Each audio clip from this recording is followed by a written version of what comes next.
Well, hello, hello. Hey, Diane. Welcome, welcome.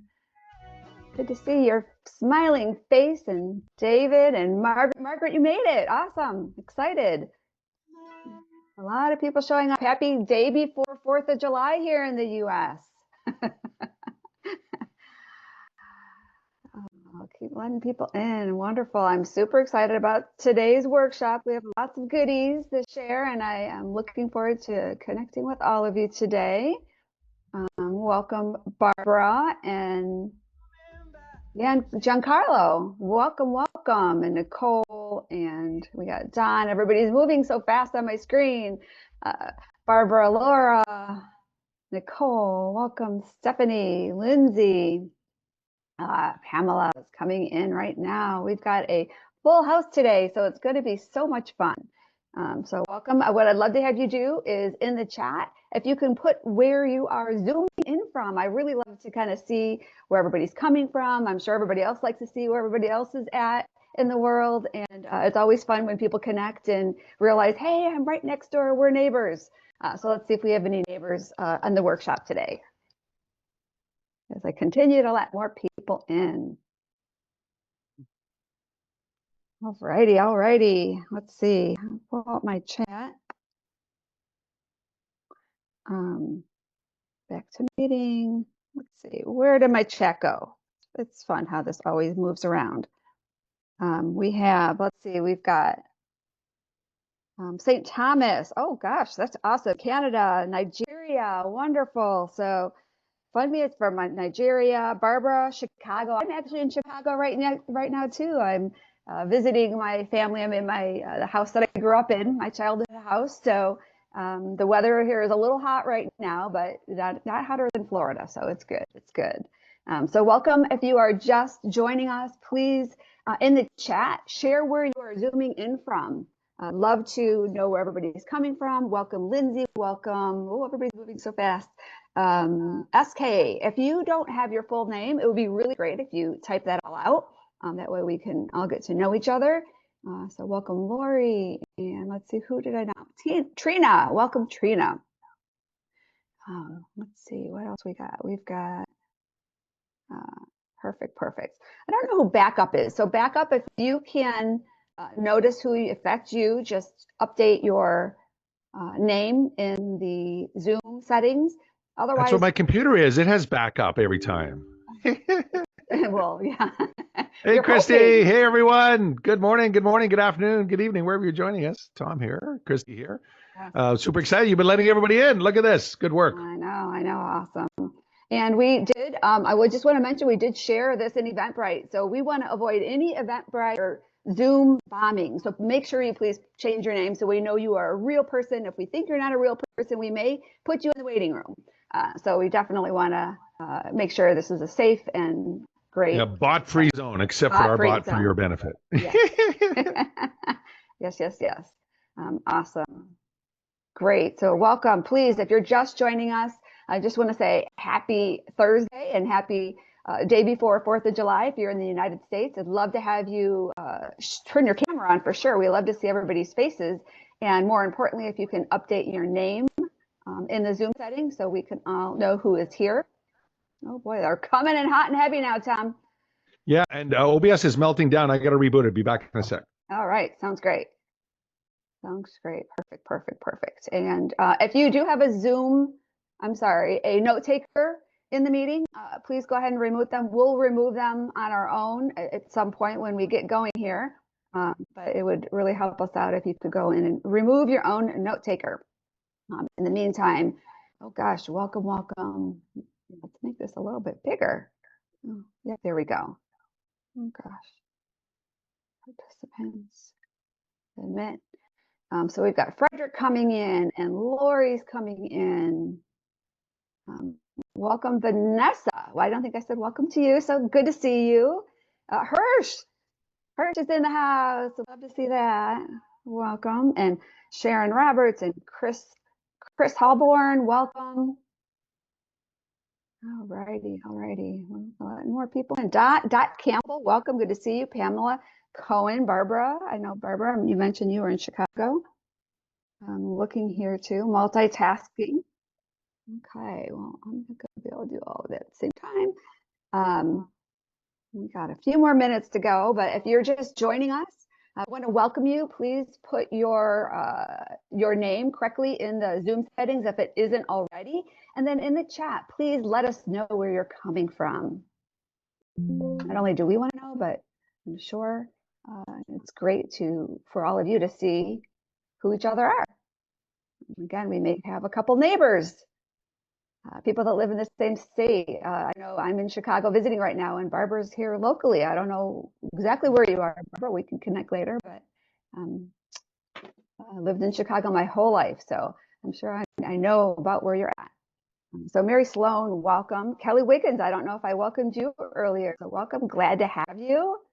Donna Lee, welcome, welcome, welcome. I love seeing some friendly faces that I know and some new friends I haven't met yet. It's super exciting. All righty. Oh, I messed up now. I approved. Look, it's not broadcasting yet. I approved a note taker by mistake, and it's going to apply that to all future ones. So we're in trouble. Okay, I will be able to go in and update some of that in a little bit. And Zoom and OBS are not talking. So you know what I'm going to do? I'm see going to pass you over as co-host. Okay. I'm going to make you host, Christy. Okay. And I have to leave and come right back, everybody. Hang in there. We're not going anywhere. Well, you're not going anywhere. I am. I'm not going anywhere. All right, I am host. So yes, stay tuned, everybody. Tom will be right back.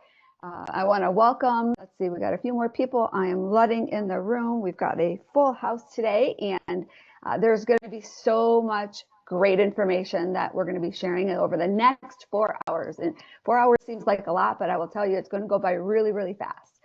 But a lot of great strategies and high level, let's see, let's let Tom back in, high level strategies and a few tactics for you to actually implement in your business. So we're really excited about that.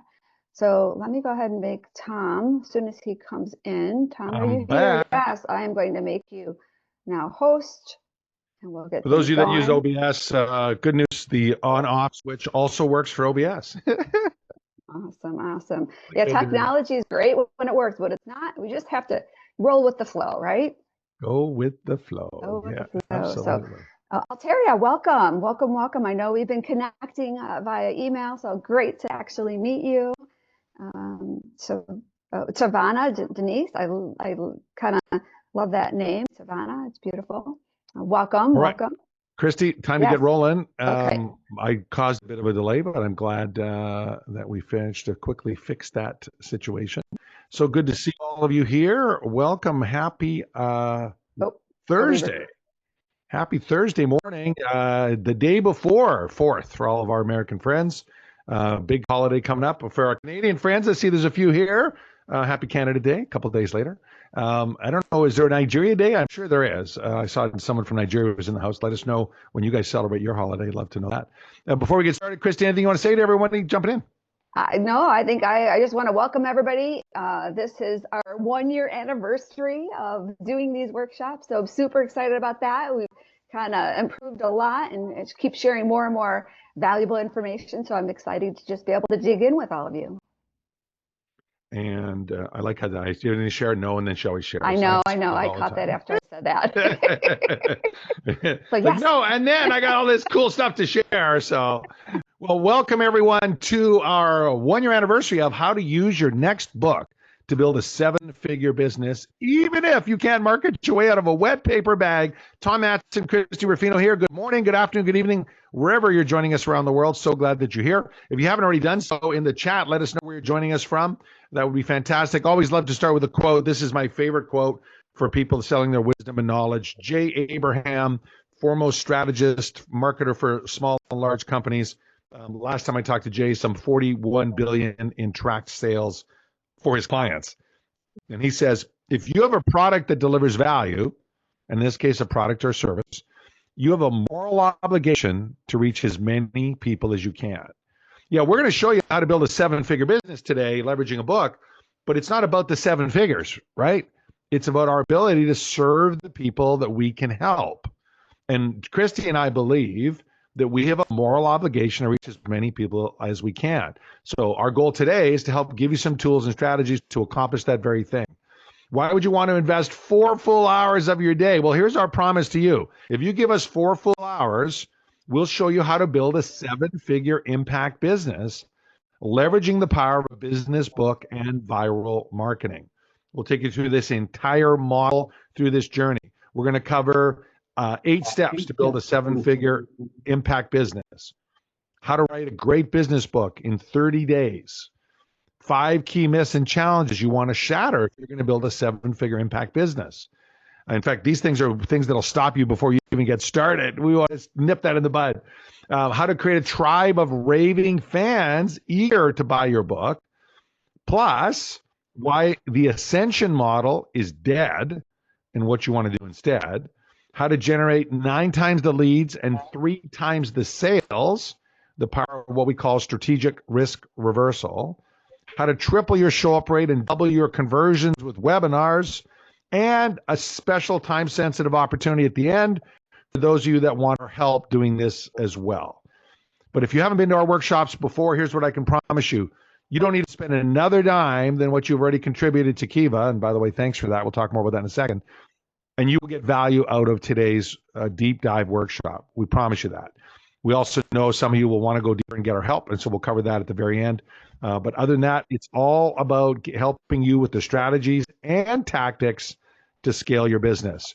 If you stick around to the very end, not only do you get a copy of the replay, because you've invested the 4 hours, we send you a replay. We also have a special gift linked to mastering the process that we'll share with you at the end. And if you're kind enough to leave a review, you will also get the entire slide deck.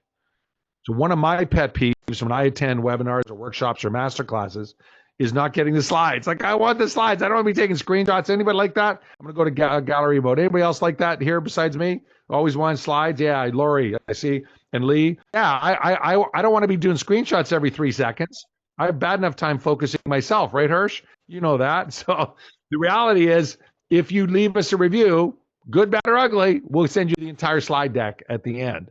So if you're planning to be here the whole time, just focus on soaking in the strategies and the tactics, but especially the strategies. Most of us get lost when it comes to strategies. Who the heck are we? If you don't know who we are, the 7-figure book launch leadership team, that's Tom Matzen, me on the left, Christie on the right. Our mission is to empower speakers, business coaches, and industry experts to amplify their authority, supercharge their impact, and skyrocket their income so they can build a 7-figure impact business. So specifically, I'm so honored to do this with Christie. Coaches, consultants, and entrepreneurs hire us to become recognized as the go-to authority in their niche because they're sick and tired of inconsistent cash flow and not having the impact they desire.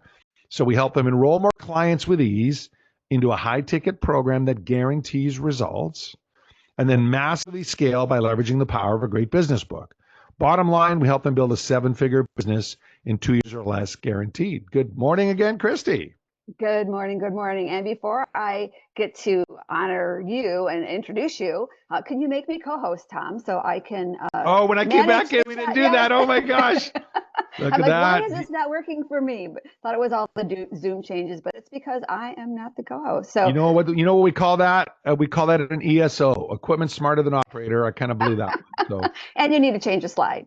yeah, I'm good. I will, but I'm just going to first admit everyone that's been lurking in the room. There's like a couple dozen people waiting in the room to come in. For our late arrivers, hello, it's Tom. I made you wait in the room. So sorry about that. Yeah. So it's okay. We still. Christy, super excited to do this with you. 1 year. It feels like 10, doesn't it? It feels like 10. No, I know. That's so awesome.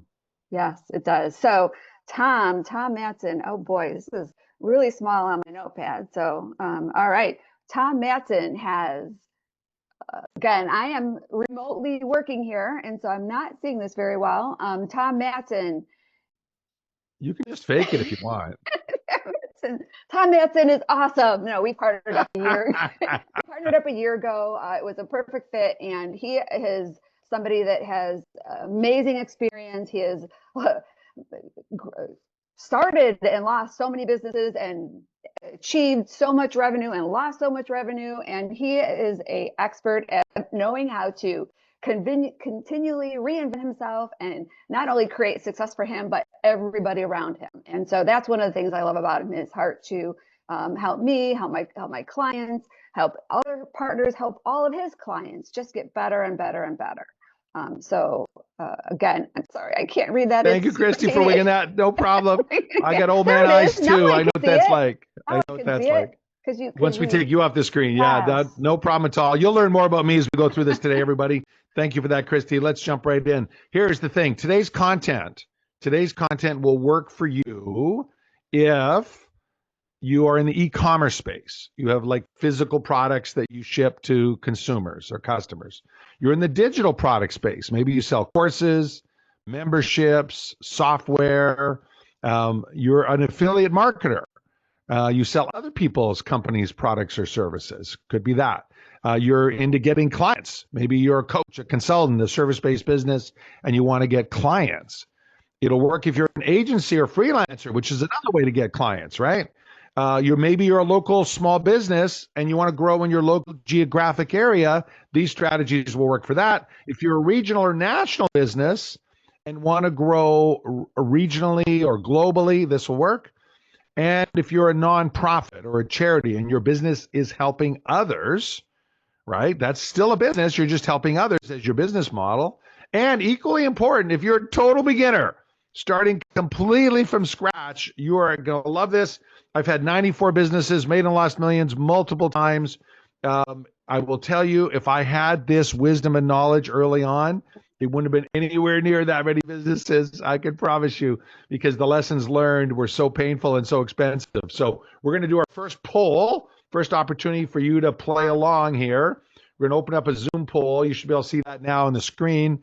Pick which category is closest for you. Some will be a mix, of course, but pick which one is closest for you, and let's see if we can get a good high participation rate from you 57, 58 of you here playing along. Good to see you, so many here. Yes. So the numbers are coming in. We are at 41% already, but let's keep going because we would like to get to 80% of you. This is the audience participation part of the call. It's super important. All you do is pick which one you are. Yes. No wrong answer, Giancarlo. No wrong answer, right? Don't thumbs overthink up. it. Yeah. That's the way. There we go. 2/3 of you have answered. Okay, excellent. What's the one for books? What that you are in the book business? That'd be digital products, courses, membership, software, probably. Yeah, I'm a novelist. You're a novelist, yeah. Well, are you planning to sell your novel, or are you currently selling your novel? Currently. Yeah, then you could do digital products, or you could do getting clients, right? Because your book could lead to clients. Oh, okay. Either one would work, depending on where you want to focus. For now, it just gives us a bit of a feel for everyone in the room. Look at you guys. 3/4 of you almost are there. Okay, we're closing this down in 30 seconds. Last chance for each of you. There's still another 10 or 12 of you waiting out there to answer. We just got Come on back if you're away getting some coffee. Come on back and answer the poll. 80%. We hit it. Awesome. Okay, I'm going to end the poll. That's great. Good job. All right, so let's take a look here. We got one in the e-commerce space. Good stuff. Welcome here. Digital products. 1/4 of the room. 1/4 of the room. Digital products, courses, membership, software. Fantastic. Affiliate marketers. A couple of you. Fantastic. Getting clients, coaches, consulting services. Almost half the room. Wow. That's great. You're going to love today. Agency freelancers, 9%. 4 of you. One local business, one regional or national business, one nonprofit. Oh, and 4 beginners, Christy. That's fantastic. Oh, wow. Yeah, that's great. You guys are gonna love this. Thank you for that. We'll adopt some of the stories we share with you based on those answers. Here we go. So all throughout the workshop, we're gonna stop and do. You'll see a slide. This slide #takeaway. A big part of the value you get out of this workshop is by sharing your wins and insights. A big part of the value we get is by you sharing your wins and insights so we can make the next workshop even better. I think this is our 5th time we've run this, and every time we take the input and feedback from you and make it better so we can help more people going forward. So whenever we share this, not mandatory, but we'd love it if you just take a few seconds and share the biggest insight in the content section we just covered. We're just getting going, so don't worry about it right now. But what Christy will do is she'll put #takeaway in the chat, and then you throw whatever stands out from you from the last section. All right, I'm going to go to gallery mode. Give me a physical thumbs up if that makes sense for you, if you're up. have to play that way. Help us out. Excellent. Thank you. Appreciate that. Lee's thinking about it. She's not sure she wants to help us out. Barry, yeah, thumb, good. I think Pamela she is does. smiling and a thumb. Excellent. And drinking coffee at the same time. Those Calgary gals, you got to watch out. They're pretty smart. Multitasking. Yeah, thank you. It really helps us help other people. And a little bonus, it helps you get more out of it because it forces you to say, well, what stands out for me in the last section? And by the way we optimize it is if a key section isn't commented on, then we know that part didn't land, Vanessa, right? So we got to work on, that piece didn't land. We need maybe change the story or change the slides or add some more information so that it's helpful for each of you. And this is our transition slide. Normally, Christie is hanging out down in Florida on the Gulf side, but she's not there. She's stuck in glorious Chicago right now. So you get to go homesick every time you see this one, right? I know. The weather's perfect here. It's usually when I come in Christmas, it's cold, and now it's wonderful. So I love it. Yeah, that's great. Now, I'm just noticing we're getting some background noise. Ask all to unmute. It's not giving me the choice to mute everyone. Okay. Normally there is. So I'll let you manually control that, Christie, if you want to go through, just so we can keep the background noise to a minimum. That'd be great. All right, so let's dig into this. It all started right here. My first book, Start and Run a Coffee Bar. In fact, little trivia, it was originally called Start and Run a Profitable Coffee Bar in editions 1, 2, and 3. And then the publisher insisted on changing it, getting rid of the word profitable. And I fought them. And that's when I found out that as an author, you have no control over your own book. If you use a formal publisher, in case you don't know that, I had no control over the cover design, feedback, imagery, nothing, including the name of the book. They dropped the word profitable. I thought they were crazy. Why would you not want a profitable coffee bar? And sales doubled. Sales doubled. They'd been out for years, and sales doubled and took off. They obviously knew more about it than I do. What a surprise. They're a publisher. They do this full time. And as an author, I was like, come on. But here's the thing. What had changed over those 8 years was the internet use had gone through the roof. And people weren't searching for starting a profitable coffee bar. They were searching for starting a coffee bar. So there was some wisdom behind their situation. But having said that, I thought this was my home run, right? I'd started some 187 coffee bars. The top Start and Run publisher in the world invited me to write a book on the topic. 4 full editions at this point, sold to 21 countries, an international bestseller. Now 192,000 copies, and that's a year old. 192,000 copies sold to date. More than every other book on that subject combined, according to my publisher, in the whole world. Pretty good, right? But there was no link to a meaningful offer in the book. None. There was an email address, and that was it. So knowing what I know now and what I'm going to share with you today, that means I left somewhere between 20 and 40 million in sales behind. Literally, we would not be meeting today had I known the stuff I'm sharing with you today, because I would be in that field still. The residual income would be so strong, I wouldn't have done 70 or 80 of the other businesses I did since then, and I wouldn't have got here. So I'm glad I'm here. I'm glad I'm partnered with Christie. I'm glad we're celebrating a year doing this together, and I'm glad you're going to get this amazing knowledge. But I was an idiot, an absolute idiot for not knowing this stuff, right? So here's the thing. It's not about the number of books that you sell. It's not. It's about the lives you can change from your book. And once I realized that, everything changed for me. Everything changed. And so here's the single most important thing out of this entire 4-hour workshop. If you learn nothing else, learn this. The purpose of your business book is to accelerate the sales of your high-ticket program. The purpose of your business book is to accelerate the sales of your high-ticket program. If you learn that today, we're going to teach you how to do that specifically, section by section by section, but it'll change your life. It'll absolutely change your life, certainly with books. And specifically a high-ticket program. So for some of you, you'll know what I'm talking about. For some of you, won't have a clue. Well, high-ticket versus low-ticket, what do you mean? Well, let's start off with some math. I know that's what you want to do early in the morning on a Thursday. Get your cell phone out, open up your calculator, right? For those of you that know where to find it, open up your calculator. And if you know your math, this is going to be really, really simple. For low ticket, to do $1 million in sales, low ticket is $7, $27, $47, $97, $1,000. For most people, you could, if you're not currently selling a low ticket offer, just use $97 as a placeholder. But if you have a low ticket offer, use that. Take 1 million divided by that and write that number down. Okay, Vanessa, you'll follow me? Take 1 million divided by 97 and whatever you get, write that down. If you're not sure, use 97 as your default number. But if you have a low ticket offer, Francis or Lee, or hey, Mary, good to see you, Diane, Sarah, if you have one, use the one you're selling, the one you want to sell the most of, or the one you are selling the most of, if you happen to be selling a lot of low ticket. Next, for medium ticket, take 1 million and divide it by your medium ticket offer.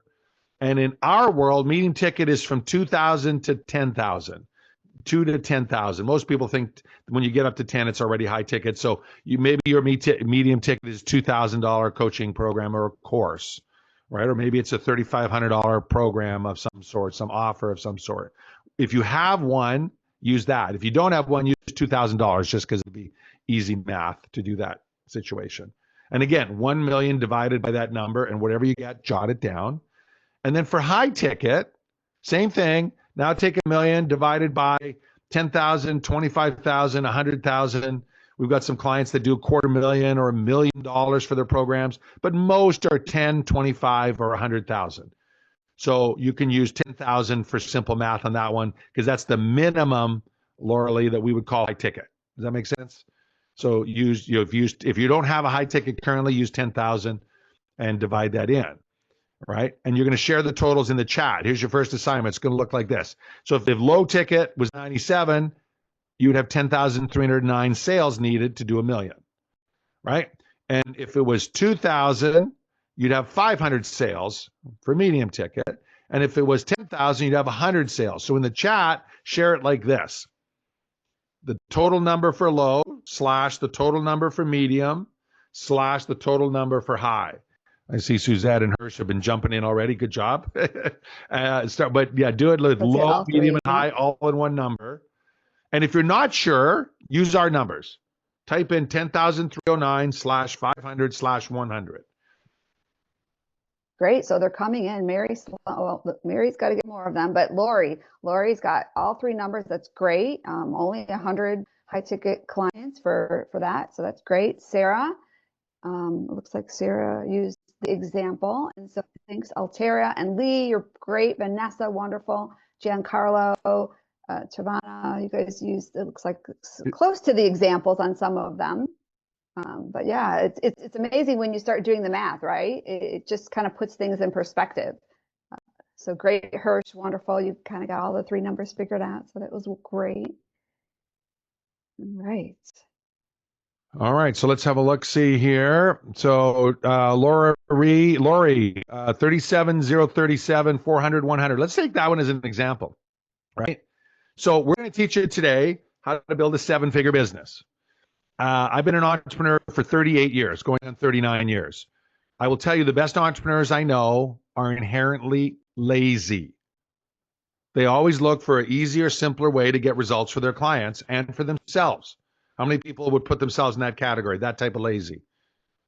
Okay, only a few of you. Wow. Well, here's my suggestion. Try and become one because it's so much easier. And we're going to use Lori's examples, right? Low ticket, you need 37,037 customers, Lori, to do 1 million. 37,037. And that's assuming you're really good at marketing and have any profit left when you find that many people. And I will tell you, I know over 10,000 people who sell their wisdom and knowledge, and 7 make money off their low ticket. 7. So the reality is you would be subsidizing that even if you did that as numbers. Now, medium ticket, way better, right? 400, right? That's, 12 months. That's like 35 a month, 1 a day, right? That's at least something where we can get our head around it, right, Diane? 1 a day. I could get 1 person a day to buy a course or a home study program or something like that. But fundamentally, we want to teach you to be smart, lazy. 100 $10,000 programs, and you have $1 million business. Way easier to get to, right? You're talking now in 12 months, you're talking 4 or 5, like one a week. One a week. Well, 2 a week, I guess, technically. 2 a week. Yeah, because it's 50 for 100. So 2 a week. 2 a week. Way easier to get to. And most of you, if you decide to follow the stuff we'll show you today, your high ticket program will start at 25,000. And I know that'll freak some of you out. Don't worry. We'll show you why and how later and what to do and how to structure it and how to add better value. A lot of people in this world say, oh, just charge more. I'll let you in on a hint. That's a lie. Just charge more is a stupid strategy done by people that have never made real money. Just charge more. You have to add more value. Think about your own behaviors, right? If you go to the bakery and it was $8 for a fresh baked loaf of bread, and next time it's $14 and it's the same bread.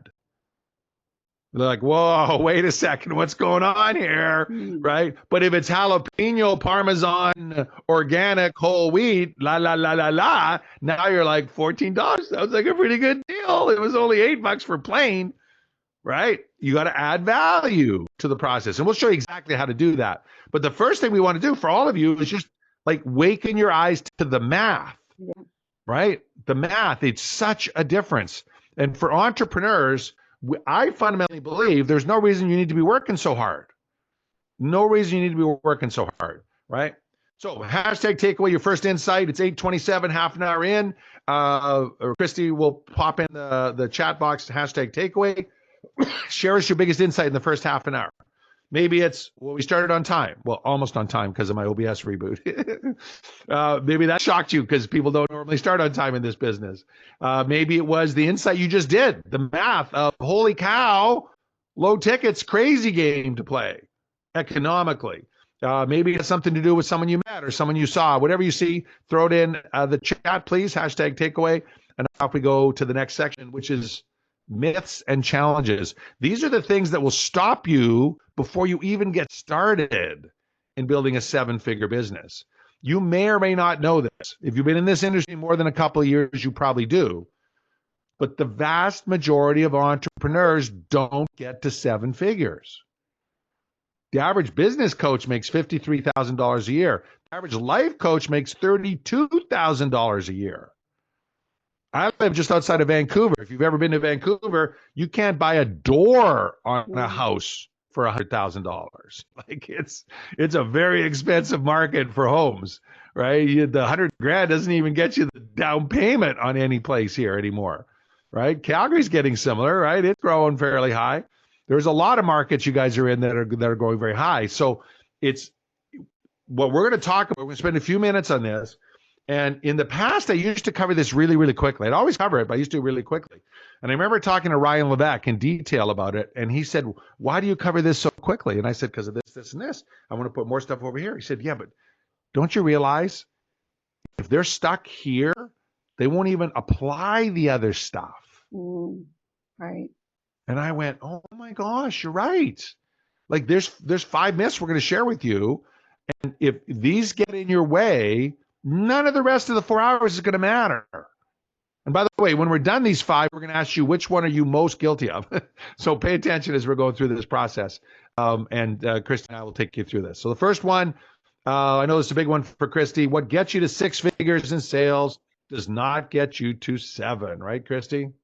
Yeah, so absolutely. I know when we're just getting starting out, we're trying to get to that first big milestone, that first 6 figures. We really get focused on a lot of just the tactics. Like we're not like really recognizing, we don't even know the right strategy. So we end up by spending a lot of time and money and energy on things that don't work. And we're busy. We think that we're building a business, but being busy doesn't create a successful business. We have to be smart.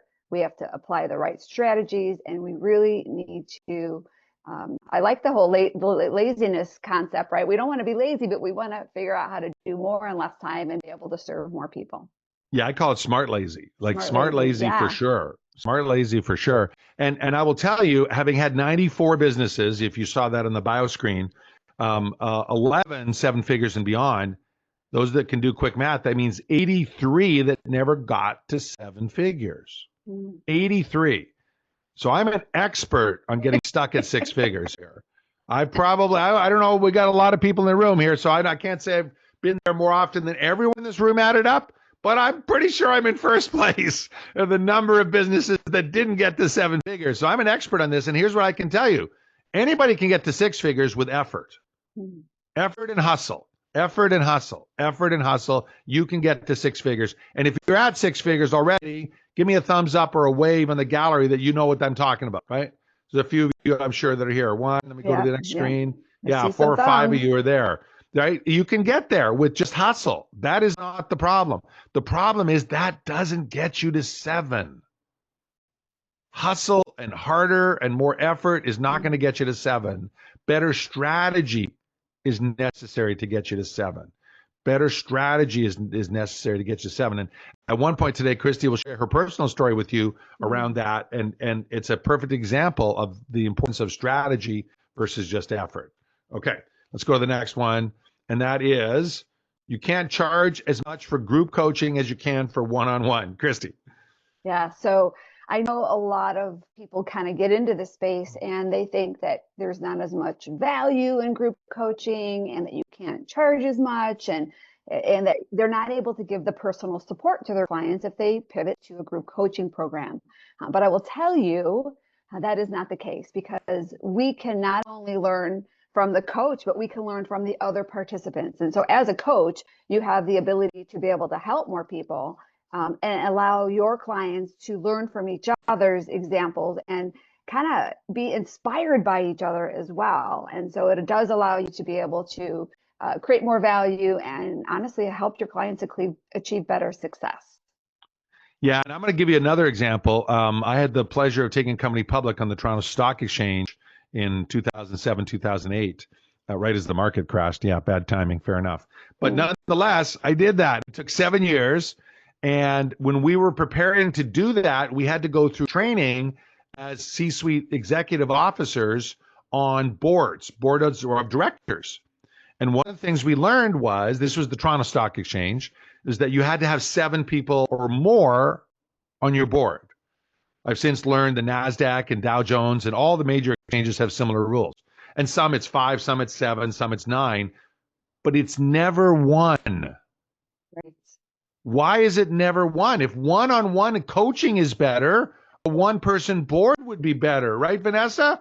It would be better, but it's not better because you want multiple points of view, right, Chris? You want other people looking at it and picking it apart. And now there's even a quota for outside board members recommended. It's not policy in most exchanges. It's just recommended. Why? Because then they're not inside the Kool-Aid. They're not inside like, oh yeah, Lori's amazing. Everything she says is amazing. I agree. What did she say? I don't know, but I agree. Lori's amazing. Right? Those aren't helpful board members. You want board members that can give you other points of view. That's why group coaching is better than one-on-one. The exact same reason. And here's the thing. It's really not group coaching, right? Pamela, you know this. It's one-on-one coaching in a group setting.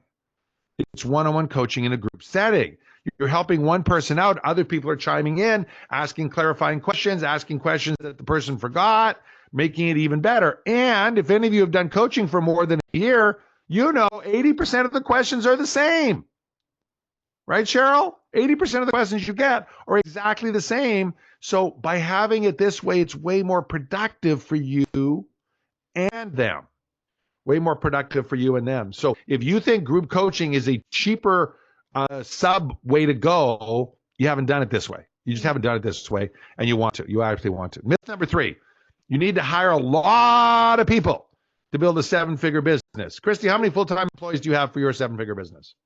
0 other than myself. Exactly. 0. How many vendor partners do you have that you pay as part of your business? Well, I mean, I have one key helper that's like Total. my assistant. And then I don't know, maybe 6 or 7, but the rest of them do just little things here and there as needed, but based on their area of expertise. Yeah. Go for this one. Your thoughts on this myth, Christie? Oh, I'm sorry. Yeah, so we definitely want to be really strategic in who we have on board to help us accomplish our business goals. And the more the more you're able to bring in the other people that are basically shining in their genius zone, because as entrepreneurs, we kind of think we have to do everything ourselves, and we don't. And if we can kind of stay focused in what we're really good at and bring in the other people as needed to do the parts that their genius zone is able to, tackle, then you're able to create a business that can operate without you, and that's the goal.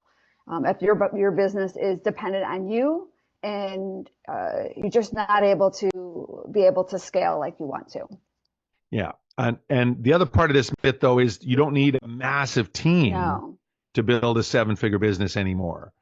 All right. Same for me, same for Christie. Each of us, I've got multiple 7-figure businesses now, and combined, I don't have 10 people employed in all those businesses. Vendors, consultants, partners, strategic alliances, yeah, all kinds, but not full-time employees. Right. One of the beautiful things about selling your wisdom and knowledge, and most of you are in that world somehow based on your answers to that poll, is that you don't need a lot of people. Now, if you're in the e-commerce space, right, you might need a fulfillment house. Nowadays, a lot of people use Amazon for the fulfillment house, right? Does Amazon have a lot of people in those warehouses? Yeah, tons. But you don't have to have a lot of people. You don't have to have a lot of people. That said, as Christie was referring, it's not 0 people, right? If you're doing it all yourself, you have a job with economic risk. Mm-hmm. That's the worst of both worlds, right? So for those of you that have gotten into solopreneur world because I don't want to employ anyone ever, no, I'm done with all that world, well, then you're not going to make 7 figures. You're just not going to make 7 figures. And by the way, I used to be very judgmental about that. I'm not now. Not everyone should make 7 figures. Not everyone is cut out to make 7 figures. There are different types of things you need to deal with, right? You need to have tax planning advice, for example, or a lot of that goes back to the government, wherever you live, right? So there are other things that come up when you're building a 7-figure business that some people just, frankly, it's not a good fit for. Frankly, not a good fit for. So, but we think you're here because you self-identified that does matter to you. Mm-hmm. And so we're going to make sure that we find a way to get you there today with the strategies. Myth number 4, I need a large tribe to earn 7 figures, right? A large tribe. Christie. Yeah, so this is kind of one of the first questions our clients ask us when they, work with us is, well, can I do this if I don't have a huge tribe? And you have to have the right people. And everybody has a cell phone, right? You have contacts. So you may not have in your tribe the people that are clients, but they may know the right people. And so you have to be really strategic, get really clear on who you're serving, how you're able to help. And then if you're having a high ticket offer, look at the numbers that we did earlier, right? You don't need as many clients. And so it's just about having less clients, being able to go deeper with them, serve them in a greater way, and just be able to, not like spin your wheels and trying to do all the social media marketing, all these other crazy things that don't necessarily get us the results we want. And I will also tell you that most of the people that build 7-figure businesses do it with referral partners. Yep. They do it with referral partners. That's how Christie and I have got the largest crowd for this workshop we've ever had. Yep, right? Referral partners. Roughly what percentage of the enrollments are referral partners? I would probably say 60%.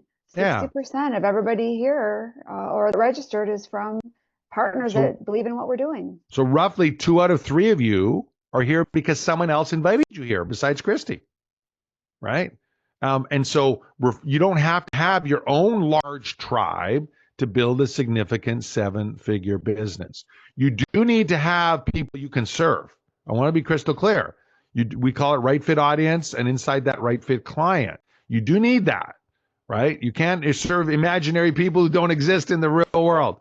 My favorite example we get, sometimes people bring up, say, well, I serve 7-figure women entrepreneurs that are crushing it in business and their life sucks.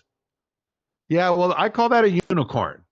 Lori McDowell, we've talked about that, right? Lori, I call that a unicorn. It may exist somewhere in theory, but I know a lot of 7-figure women entrepreneurs that are crushing it financially, And a lot of them have problems outside of their business, but they don't ever say their life sucks when they're doing 7 figures and crushing it. They say, I got a challenge here and I'm crushing it here. I'm working on this and doing this. They're not of the mindset. Other Lori's nodding away, right? They're not of the mindset like life sucks because I'm doing $1 million in sales and helping all these people. No, life doesn't suck. It may be out of balance. It may be out of whack from time to time. You may need more systems or more team or more people, for sure. But life doesn't suck when you build a 7-figure business. It just doesn't. You've got the tools to solve it. So if you don't have a large tribe, that's not going to stop you. The strategy we show you today, in fact, one of the strategies we'll show you today is a self-funded way to build your tribe. Yep. Literally, a self-funded way to build your tribe. So you could have 6 people on your list and you can make $1 million in the next year if you focus on the stuff we're going to share with you. Okay, next up, number 5, the final one. It takes decades to build a 7-figure business. Perfect time for you to share your story here, Christie. Yeah, so my story is just pretty interesting because Tom was on my podcast years ago, or maybe 2 years ago. We connected at the Podcasters Cruise a year ago, January. So about Marketers Cruise. I'm sorry, you're right, the Marketers Cruise.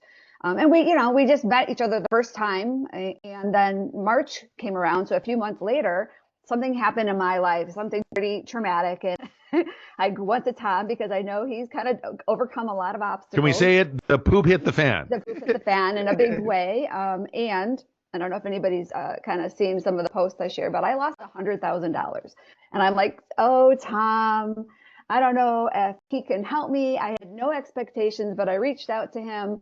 We kind of put our brains together. We decided to create the 7-figure book launch program. And I will tell you, I hit 7 figures from that launch in about 8 months.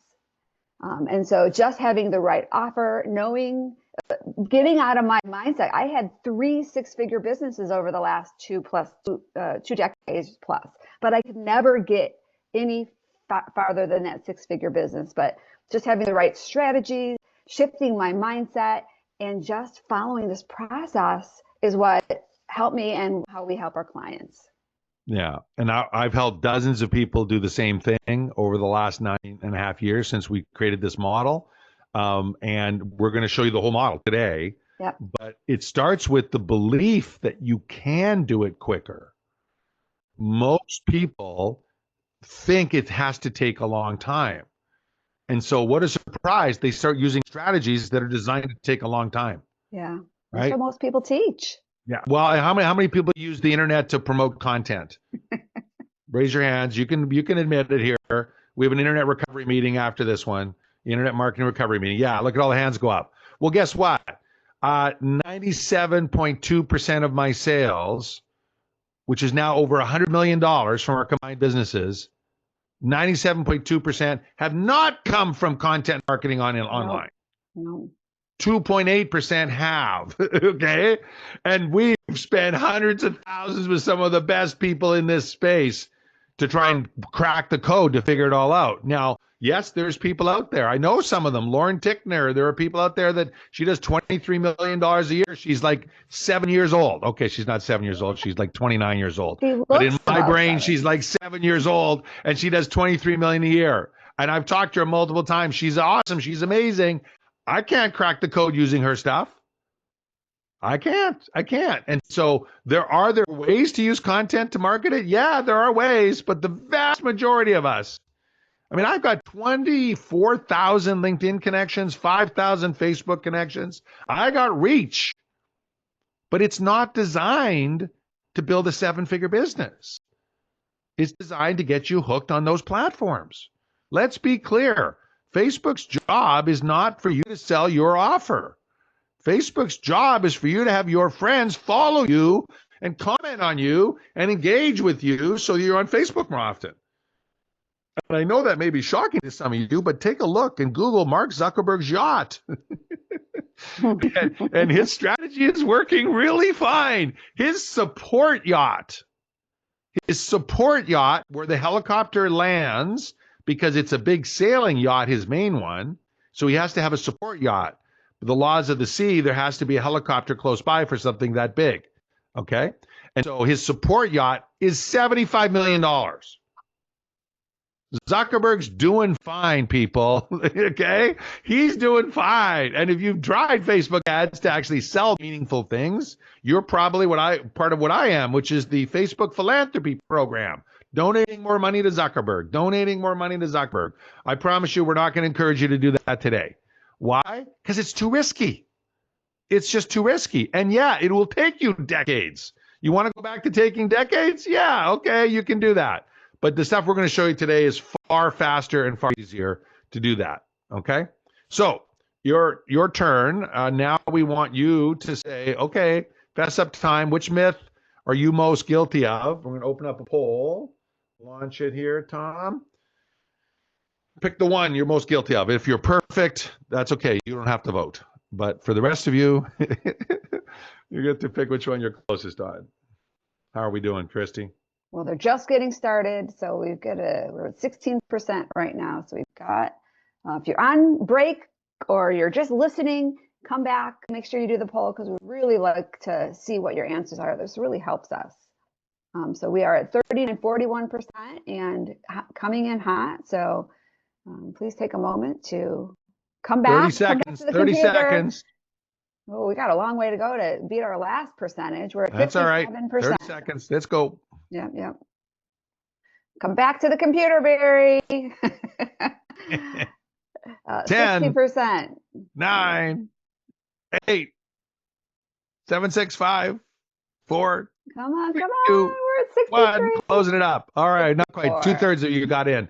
All right. So here we go. 14%. What gets me to 6 figures will get me to 7 figures. Group coaching doesn't pay. Same. 6 people. Need to hire a lot of people. Same. 6 people. Equal split. Need a large tribe. 45% of you, almost half of you think you need a large tribe. And it takes decades. Again, 6 out of you. So equally split in 4. I've never seen that. That's fantastic. And then one of you, large tribe. Yeah, we will show you ways to do it. Someone asked, what do you do instead? We're going to show you here.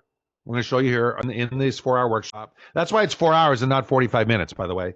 Anybody tells you it's a master class and it's 45 minutes long, they're just trying to sell you shit. Yeah.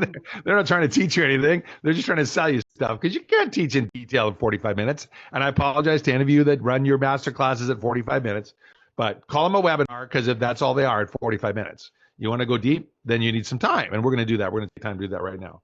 All right. So biggest insights on the myths. Biggest insights on the myths. Hashtag takeaway. Which of the myths stuck out for you? Which are the lessons? Was there an aha? Oh my gosh, I've been guilty of this. I didn't realize I was even guilty of this. Right? Or, I kept thinking I had to have a big tribe. I had to have a big tribe. No, what you had to have is better strategy. Better strategy. 40. Most of you, if you follow our advice, will create a $25,000 high ticket program. 40 customers and you have $1 million in sales. 40. Not 4,000. Not 40,000 tripwires, right? But 40.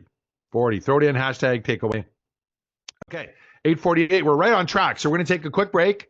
When we come back, we are going to teach you the 8 steps to build a 7-figure impact business. And we're going to dig into steps 1 and 2 when we come back. So during this break, we're going to let's take a 5-minute break.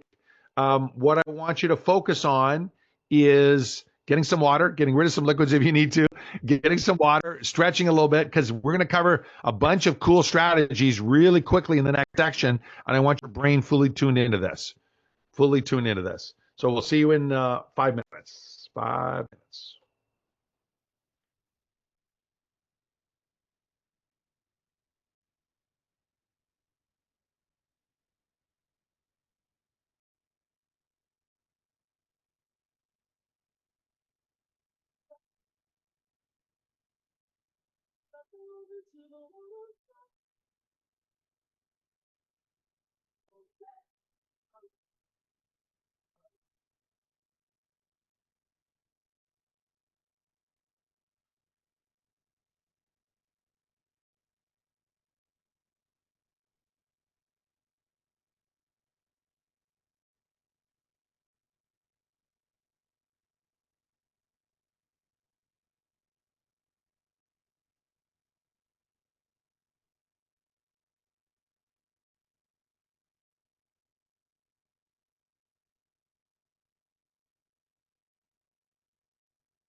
All right, welcome back. Welcome back. Going to start in just a few seconds. Come on back. Get your cameras on. Forgot to tell you this earlier on. I think we must have taken that slide out, Christy. We'll have to look at that. Cameras on allow us to engage more with you. In fact, my Zoom is set up that if your camera's off, I don't even see you in the room. But it also helps you get more out of the event. So if you're in a position where you're at work and you can't keep your camera on, or your internet is too spotty and it won't stay, it's not stable enough, totally get it. But for everybody else, get your cameras on. Get your cameras on. You'll get more out of it, and we'll get more out of it, and it'll help us reach more people. So I see Philip's got it back on. Joan, Olga's there. Rosalina's got some cool little night northern lights going on in her cyber background. Yeah. There's Sarah, there's Cheryl, Lori, good, excellent. And Kim, there's Fuzzy Kim. I like it. Looks good. There we go. Nice smile. Sharon, Abraham, haven't seen you in ages, buddy. Good to see you. Olga, Jean, who else we got? Margaret's not yet back at her computer. Yeah. Eric's dark. Eric's dark. Vanessa. Cheryl, there we go. Welcome back, everybody. Anything you want to say, Christy, before we jump in? Yeah, no, I think this is great. We're doing good. I love the energy everybody's bringing. We do have a lot of people on camera as opposed to some of the other workshops we've done. So I want to give you a good thumbs up, but let's see if we can get everybody on camera. I'd love to see everybody's faces. More the better, and you'll learn more. You'll learn more. You'll get more out of it too. Awesome. Okay, let's do this then, and we'll jump right in and continue on. As promised, the 8 steps to a 7-figure impact business. You're in the right place. 4 million new book titles published every year, according to Bowker. The average U.S. nonfiction book is now selling less than 200 copies a year. The average U.S. nonfiction book, less than 200 copies per year, less than 1,000 copies over your lifetime, according to Baird Kohler Publishers. Here's a crazy stat. Only 60% of business books purchased, physical books, are ever opened, right? And I'm just going to show you some proof of that from my own place here. I'm going to spin the camera around. You see that top shelf up there? That shelf is my to read pile. that's my I'm going to read it pile of books. right? Those are all purchase books that I want to read. It's now more than that shelf. There's a couple over here, and there's 6 of them over here. It's spilling beyond. In fact, literally, a good friend of mine had a new book, and he said, "Can you read it and leave a review by July 8th?" And I laughed at him. I said, "Nope, not a chance. I'm not even going to try. I'm not even going to try." And I know some of you are exactly the same, right? You buy books and you never get them open. Well, 60% are never opened, according to U.S. Booksellers Association. Typical self-published author, "Oh, I'm going to publish myself. That'll be much better," sells about 5 copies of their book, according to Toner Buzz. 5 copies of the book. We want to break that. You're going to break it with these 8 steps. 8 steps to a 7-figure impact business. Step number 1, you get to decide. You get to decide you're going to have a 7-figure impact business. We're going to get to that right away. Step number 2, you're not selling stuff. You're creating a movement. You're not selling stuff, you're creating a movement. Step number 3, you launch what we call your impact and legacy program. Your impact and legacy program. You need a high-ticket program that's all about impact. Number 4 in our 8 steps of becoming a 7-figure business, triple your show-up rate, double your conversions, leveraging your webinars. We'll talk about that in detail today. How to write your signature book in 30 days, a good signature book in 30 days. Then how to run your strategic philanthropy book launch. I teased this earlier when I said a way to self-fund your growth. That's what this is. Done right, it's self-funded growth. Number 7, you want to then open your floodgates. And number 8, got some bad news. 7-figure businesses have chaos and frustration too. And so we're going to teach you a tool, time permitting. And what I really mean by that is if I don't give you too many examples on the other 7 categories, time permitting, we'll talk about how to eliminate chaos and frustration in your business, whether you're a 5, 6, 7, 8, or even 9-figure business owner. We've got this amazing tool that I learned when I was an E-Myth Mastery Coach from Michael Gerber that we'll share at a high level through this journey. Christy, anything you want to add to the master outline before we jump in? No, carry on, Tom. Okay. All right. Step number 1, decide. Decide to have a 7-figure impact business. And it really is that simple, right? You need to decide, I am sick and tired of not. I am sick and tired of pushing my butt to get to 6 figures. For those of you that are at 6, I'm sick and tired of being stuck at 6 or mid-6 and not getting to 7. For those of you at 7, and there's probably, based on our normal data, there's probably 3 or 4 of you in this room that are, I'm sick and tired of working so hard to stay at 7. I want to add another 7 way easier, right? And then for you newbies, forget 5 or 6 figures. I want to go straight to 7. I just want to start and go straight to 7. 2.5 years ago, I launched a business called Icon Maker. Some of you know about it, I'm sure. We did 3.7 million in 29 days. 3.7 million in 29 days. So you can do a 7-figure launch from scratch if you have the right strategy and the right approach. So simple question, right? Who's ready? Right? If you're ready in the chat, type yes or heck yes or hell yeah. Whatever you would express it, throw it in the chat. How we doing, Christy? All right, looking at the chat. We got yes. So we were going fast. Chris, yes. Tavon, yes. Lori, yes. Hell yes, Lori says. Giancarlo, yes. Sharon, yes. Laurel says, wow, yes. Nori says, yes. Brandon King, yes. Abraham, yes. Love it, love it, love it. Great, lots of yeses. Congrats. That's what it takes. You got to decide. You just got to decide. We're going to give you how next. But the first step is truly important. And for those of you that haven't said yes yet, ask yourself why. Why have you not said yes? There's no Visa number attached to your post. There's no like Amex thing being zapped out of your brain. It's just a decision. So if you haven't said that, do you not think you deserve it? Do you not think your people deserve your help? Because my guess is they do deserve it. And my guess is you do deserve it as well. That's been my experience.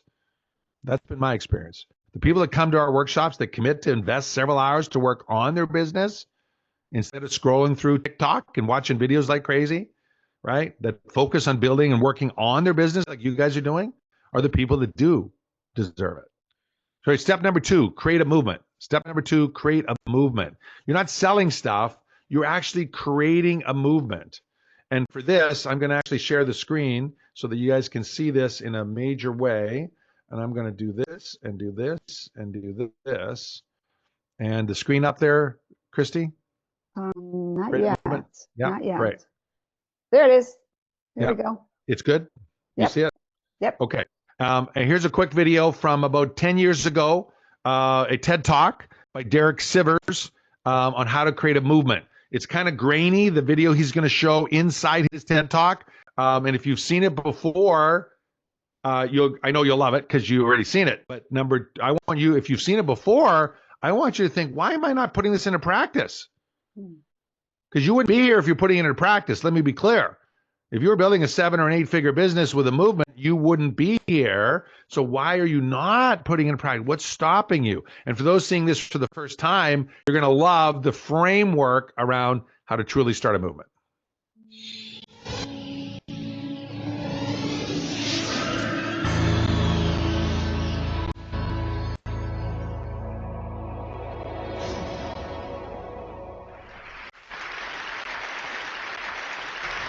So ladies and gentlemen, at TED, we talk a lot about leadership and how to make a movement.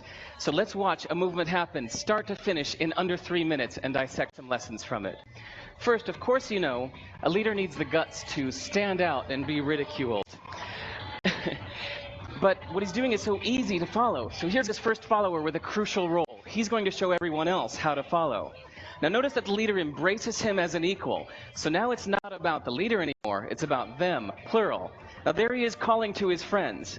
Now if you notice that first follower is actually an underestimated form of leadership in itself. It takes guts to stand out like that. The first follower is what transforms a lone nut Tom, into you a intend leader. for us to have audio? Yeah, Christy, are you hearing audio? I can hear it. I can hear it. Yeah, everyone else is hearing it. Whoever posted that, check your system. Everyone else is hearing it. Sorry. I hear you fine. So you're still not hearing it, hey? Okay. So we are sharing. We're hearing it. I'm hearing it fine. You're hearing it? Okay, we're just going to have to let it run for now. No problem. I'll look it up later. And I'm Now it's not familiar a with the lone nut, it's video, not two this nuts. video he's showing, so I've seen that before. Yeah, okay, no problem. If you could just let the rest of the people hear it, then that'd be great. Thanks. He is a crowd, and a crowd is news. So a movement must be public. It's important to show not just the leader, but the followers, because you find that new followers emulate the followers, not the leader. Now here come 2 more people, and immediately after, 3 more people. Now we've got momentum. This is the tipping point. Now we've got a movement. So notice that as more people join in, it's less risky. So those that were sitting on the fence before now have no reason not to. They won't stand out, they won't be ridiculed, but they will be part of the in crowd if they hurry. So over the next minute, you'll see all of the those that prefer to stick with the crowd, because eventually they would be ridiculed for not joining in. And that's how you make a movement. But let's recap some lessons from this. So first, if you are the type, like the shirtless dancing guy, that is standing alone, remember the importance of nurturing your first few followers as equals. So it's clearly about the movement, not you.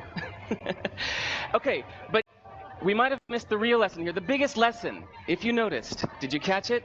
Is that leadership is over-glorified. That yes, it was the shirtless guy was first, and he'll get all the credit, but it was really the first follower that transformed the lone nut into a leader. So as we're told that we should all be leaders, that would be really ineffective. If you really care about starting a movement, have the courage to follow and show others how to follow. And when you find a lone nut doing something great, have the guts to be the first one to stand up and join in. And what a perfect place to do that at TED. Thanks.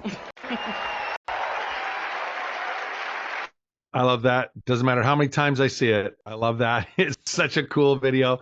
And TED has moved all their TED Talks, the big ones, not TEDx, but the big TED stage, to Vancouver every year now. So it has extra special meaning. I've yet to attend it live in person, but I got to do that one of these years, Christy. It's such a cool thing. All right. So movements, right? Movements. There are 6 steps. 6 steps to creating a movement. We're going to cover each of them right now. Number 1, you need to decide who you are going to serve. You need to decide who you're going to serve. And in particular, you have to decide, are you going to serve carps, dolphins, or sharks? Like that's our model. That's our model. So there's a book by Dudley Lynch called The Strategy of a Dolphin. Strategy of a Dolphin came out in 1990, and it has a model of humanity that says there are three types of people out there. There are dolphins, sharks, and carp. Sharks, I bet most of you have a pretty good understanding what I mean by that, right? It's all about them, right? It's a kill or be killed. It's take. It's a mindset of I want what you have. How many people have dealt with a shark in business or life before?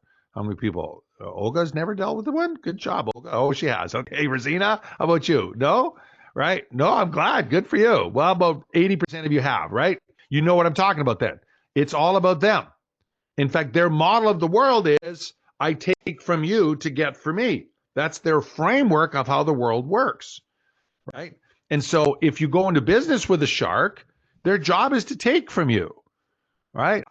You heard earlier, Christie said it, then I said it. I've made and lost millions over the years. Every single lost millions, but one involved a shark. Or a few sharks, depending on the story. I was a slow learner. Let me put it this way. I was a slow learner on this topic. I kept going to business with sharks, and the sharks would steal things or cheat. And it was like, oh my gosh, I thought they were a dolphin. I thought they were a dolphin, Pamela. I thought they were a dolphin. But they were sharks. And I got stolen from again. Well, guess what? I don't do that anymore. I don't do that anymore. I've decided I'm not going to play with sharks anymore. You get to decide if you're going to play with sharks. And by the way, if you're a shark, playing with sharks, they might be totally normal for you. Here's the thing. Sharks make a lot of money.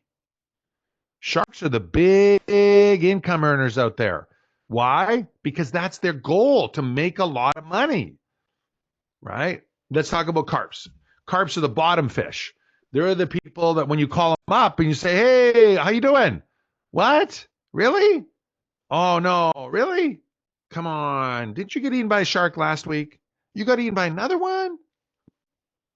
Every time you talk to them, they seem to be eaten by another shark, right? Anyone have any friends that are carp?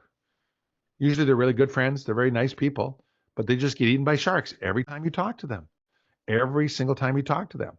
By the way, dolphins also get eaten by sharks from time to time. So it doesn't mean if you've been eaten by a shark that you are a carp. But if it's happening over and over and over and over, it might mean you're playing with the wrong crowd. It might mean you're playing with the wrong crowd. And then there's a third category, dolphins. That's why you see behind me all the dolphin imagery. All right, I live on Zoom. I'm talking on Zoom all the time. Even on my slides, I got the dolphins playing. Well, guess what? Dolphins are about the pod. They're about having fun. They're about teamwork. They're about togetherness. I've had the pleasure of swimming with the dolphins in the wild. And when you swim with dolphins in the wild, they're like big puppy dogs, right? Lori does retreats in exotic locations. She knows. They're like big puppy dogs. They'll follow you and play with you, and you grab onto their dorsal fins, and they'll pull you around. It's amazing. Absolutely amazing. But here's the thing. In the wild, the only creature shark fears is dolphin. Shark doesn't fear man, right? That's why every so often we get bitten by a shark. They don't fear us. They think we're a snack or like a seal or something, and they nibble on us. They're not trying to go after us. They don't fear us.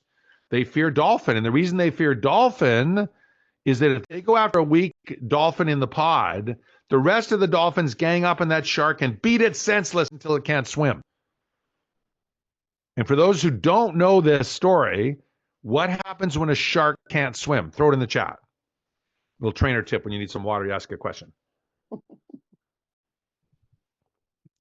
Yeah, Lori, it drowns. It dies. It dies. If a shark can't swim, it dies. Even when it sleeps, it has to have water going through its gills or it dies.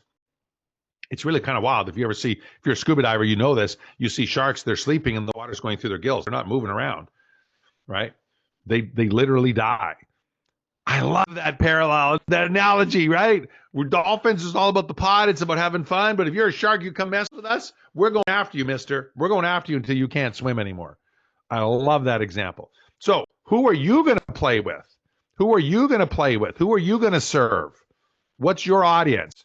I had one person when I asked this question one time say, I serve people with lungs.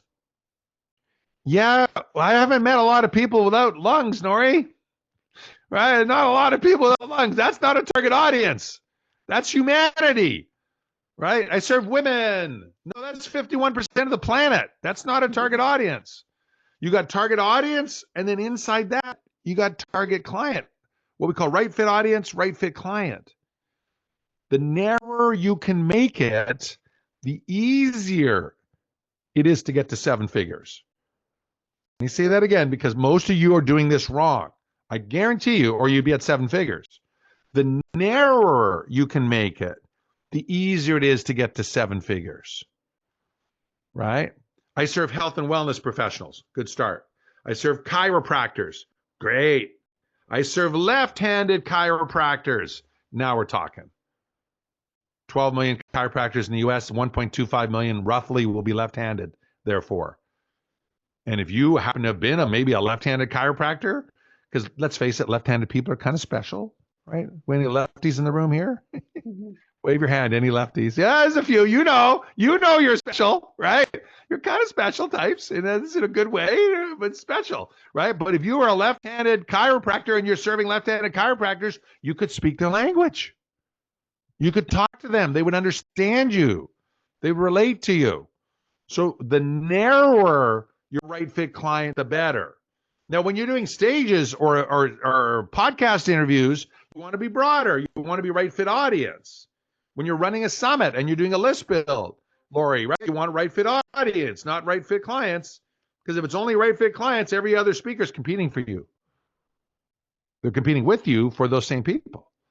So right fit audience when you're speaking, right fit client when you're doing high ticket programs. We'll get into that more, but you want to start thinking about who do you want to play with. Step number 2 in creating a movement is what pain are you going to solve for them? What pain are you going to solve for them? Now, good news and bad news about this one. So many people spend so much time on this that all of you have heard this before. Even I bet you the newbies have heard. What pain are you going to solve for them? But here's the thing. No one buys high ticket for pain solving. So if you're in the pain solving business, I got good news and I got bad news. The first is the bad news. No one wants high ticket unless it's critical. Like if it's life-threatening critical, yeah, you betcha. We'll do whatever it takes, right? Stage 4 cancer. I'll spend whatever you got because if I don't, I'm done, right? Like, okay, whatever it takes. Right. So if it's someone's like literally life-threatening critical, for sure. But other than that, no. We've done over 100 million in sales with high-ticket programs with this model we're teaching you today. And 0.00 have done it on solving the pain. Instead, here's the good news. They are going to buy what will show up after you solve the pain for them, Laura Lee, on the other side. What shows up. So they're not going to pay you to prevent divorce or to transition through divorce, but for having joy and creativity and passion come back in their lives after you help them transition through divorce. Now we're talking. And we'll get into that in much more detail in a bit. But you need to know really clearly still what pain are you going to solve for them, because that leads to some of the other steps of your movement, right? Step number 3, who is the common enemy? This most people miss.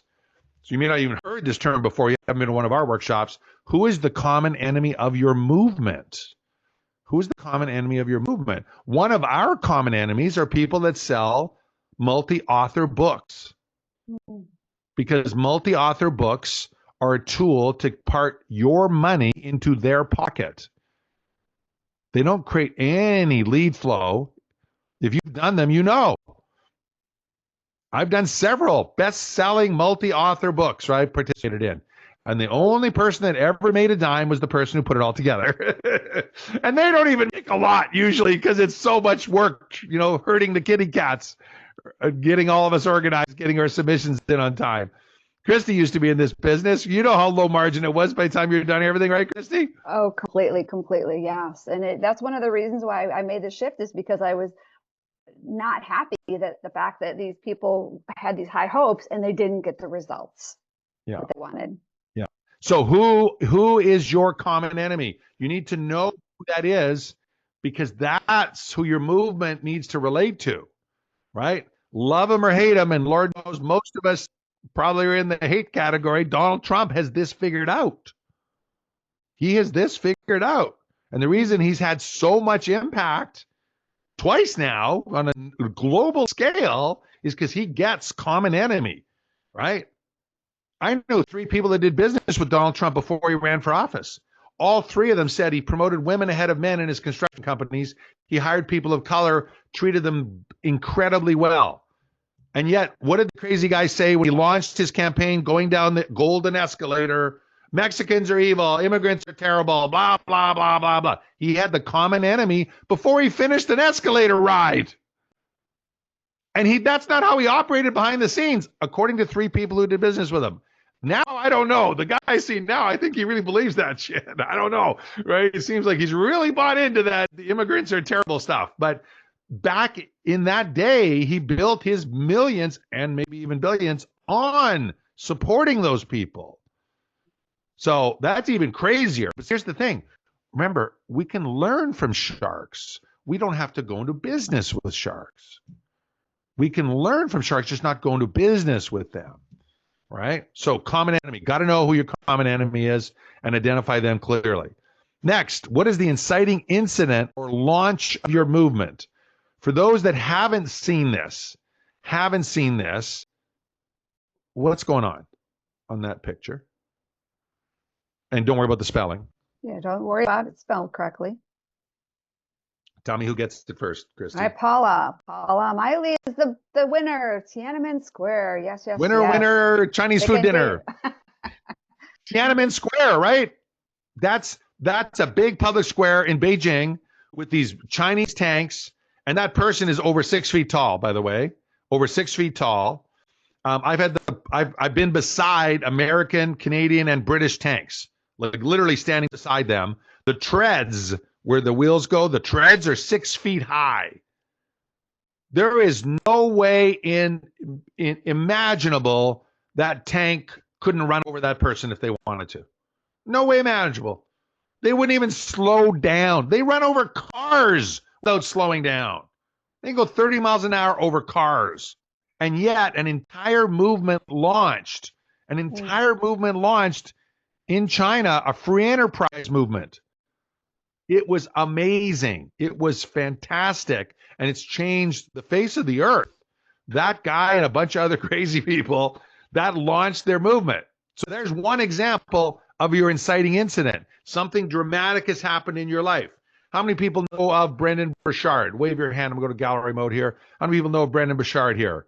Most of you, 2/3 of you know about Brendan Burchard, right? So if you've been to any of his events, online or in person, you've heard his story about the dramatic incident where he rolled over in a car and life golden ticket came to him, right? I've heard it like 9 times. Every single time I hear it, I'm in tears. Oh, Brendan almost died. Oh, this is amazing. I didn't know this until last year. It wasn't a car. It was an ATV on an excursion.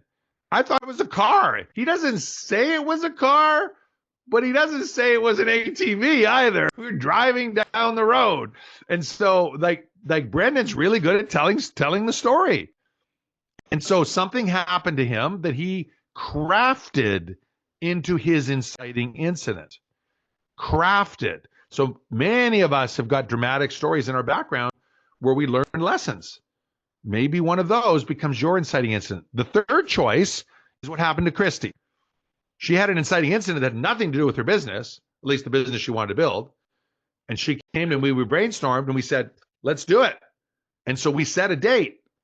And I think it was July, wasn't it? Like July 7th. July 18th was our very first July 18th. We set a date, and that was the launch of this movement.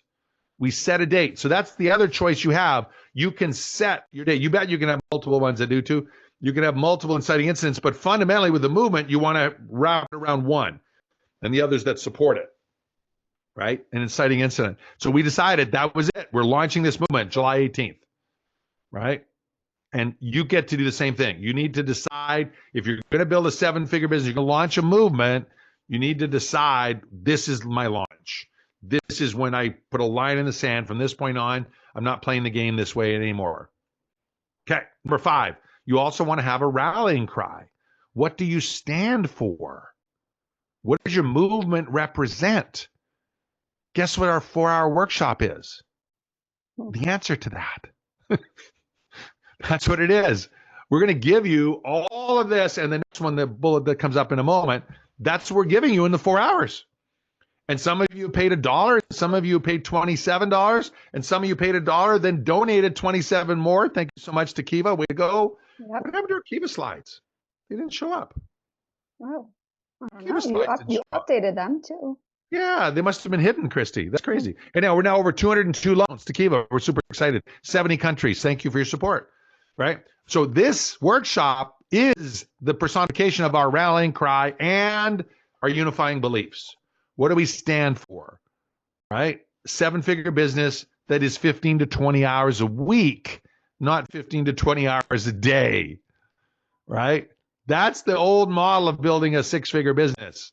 Right? I heard someone say this: entrepreneurs are the only people that'll work 100 hours a week to avoid having a 40-hour-a-week job. Yeah, that's the wrong model, people. I mean, it's funny. Some of you are putting in 60, 70, 80 hours. I know it.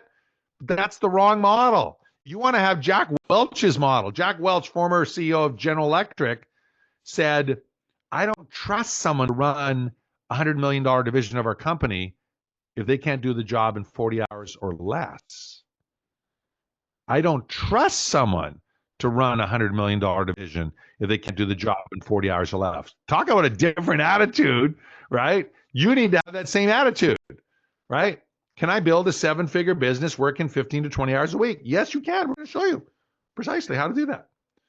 All right. So takeaway, first 2 steps, deciding and the 6 steps of creating a movement, right? And in this case, we have a specific question for you now.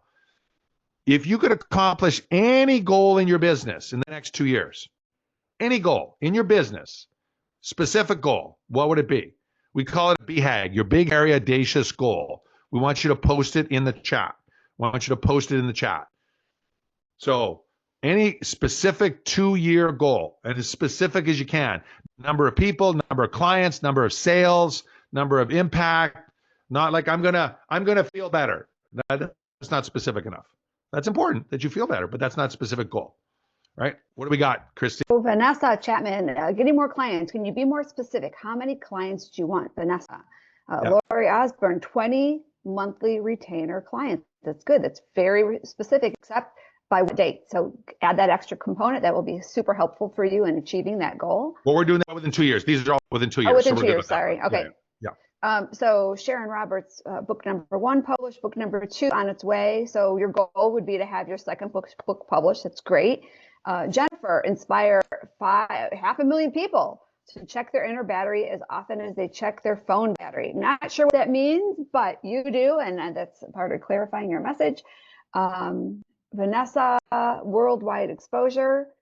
How many people, Vanessa? Yeah. Worldwide doesn't count it. Number, right. 2 years from now, do you want to like reach 1 million people, 5 million people, 10 million people? Right. Same with book published, Sharon. Do you want to just publish and no one reading it? Or no copies sold? No copies sold? Like how many copies sold of book 1? How many copies? Remember, 60% never get opened. So if you want 10,000 people to read it, you better go for 30,000 sales. Otherwise, you won't get 10,000 people to read it. What else we got, Christy? All right. So Natalia, 4 retreats a year for writers. There you go. Vanessa, 100 million people. Wonderful. Perfect. Lori McDonald, help 40 clients and help them make $250,000 a year. So that's great. That's a wonderful goal.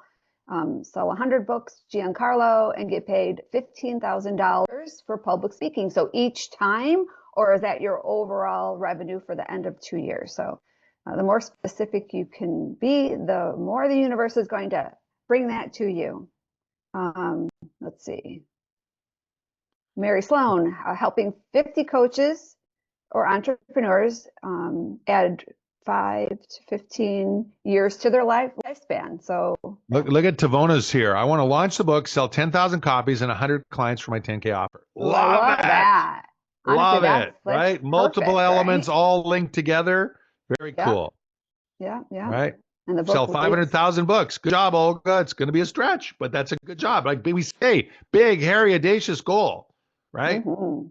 None of these are carved in Absolutely. marble. They're just a starting point. Keep them coming, guys. Keep them coming. Good answers. Good answers. Okay. Next up, your biggest insights from step 1 and 2 of the 8 steps. Deciding, and maybe you've just forgotten how important it is to decide. Maybe you didn't say yes, and your biggest insight is, why didn't I say yes? Why am I scared to actually have success? Here's what I know about dolphins. The more money you make, the more people you serve. Yep.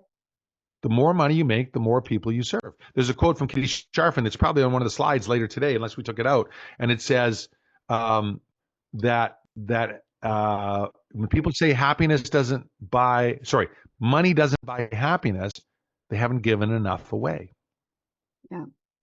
Right? Here's what I know. Dolphins give lots away. They help other causes. They help things they care about deeply in the world.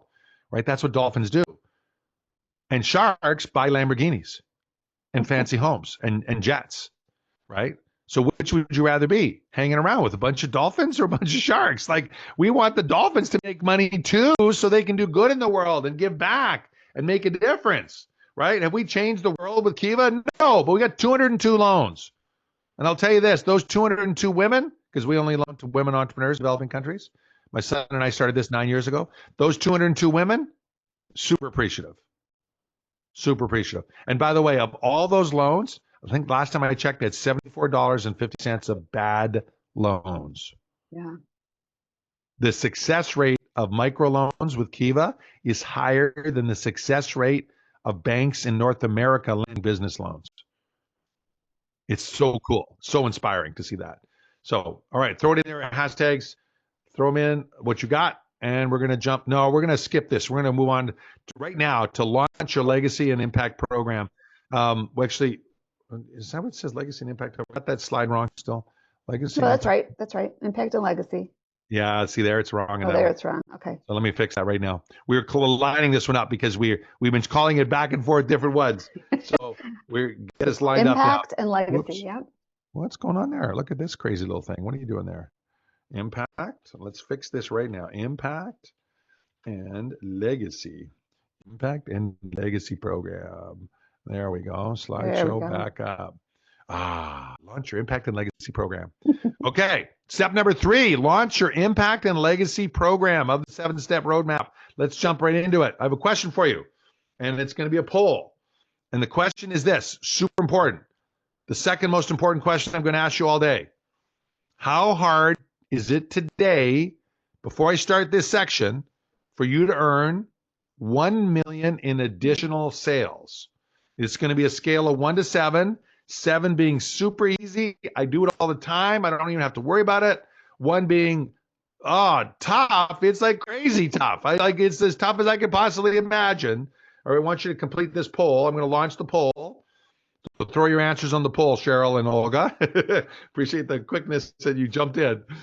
She's like, I'm a 1. Bam! They shared it right away. They don't wait for the poll. They're like, boom. Where are you? Where are you? Let's get at least 2/3 of you answering this one. And if you're lurking in the background, another poll, answer this one. And the content to follow is the most important one of the whole workshop, so make sure you tune in. All right. Yes. So it's climbing fast, but we are at 59%, so we've got a little ways to go.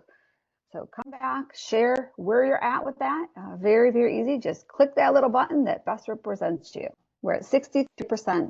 10 seconds. Yep. Come on. Just a few more. I think we probably need 3 more. 5, 4, maybe more. 3, 80%. 2. Are you guys sleeping? And poll. No, 2/3 have answered. 2/3 have answered, Christy. We're good. We're focusing on those that are playing the game. Yes. Focusing on those that are playing the game. Okay, so here we go. Thank you for getting that done.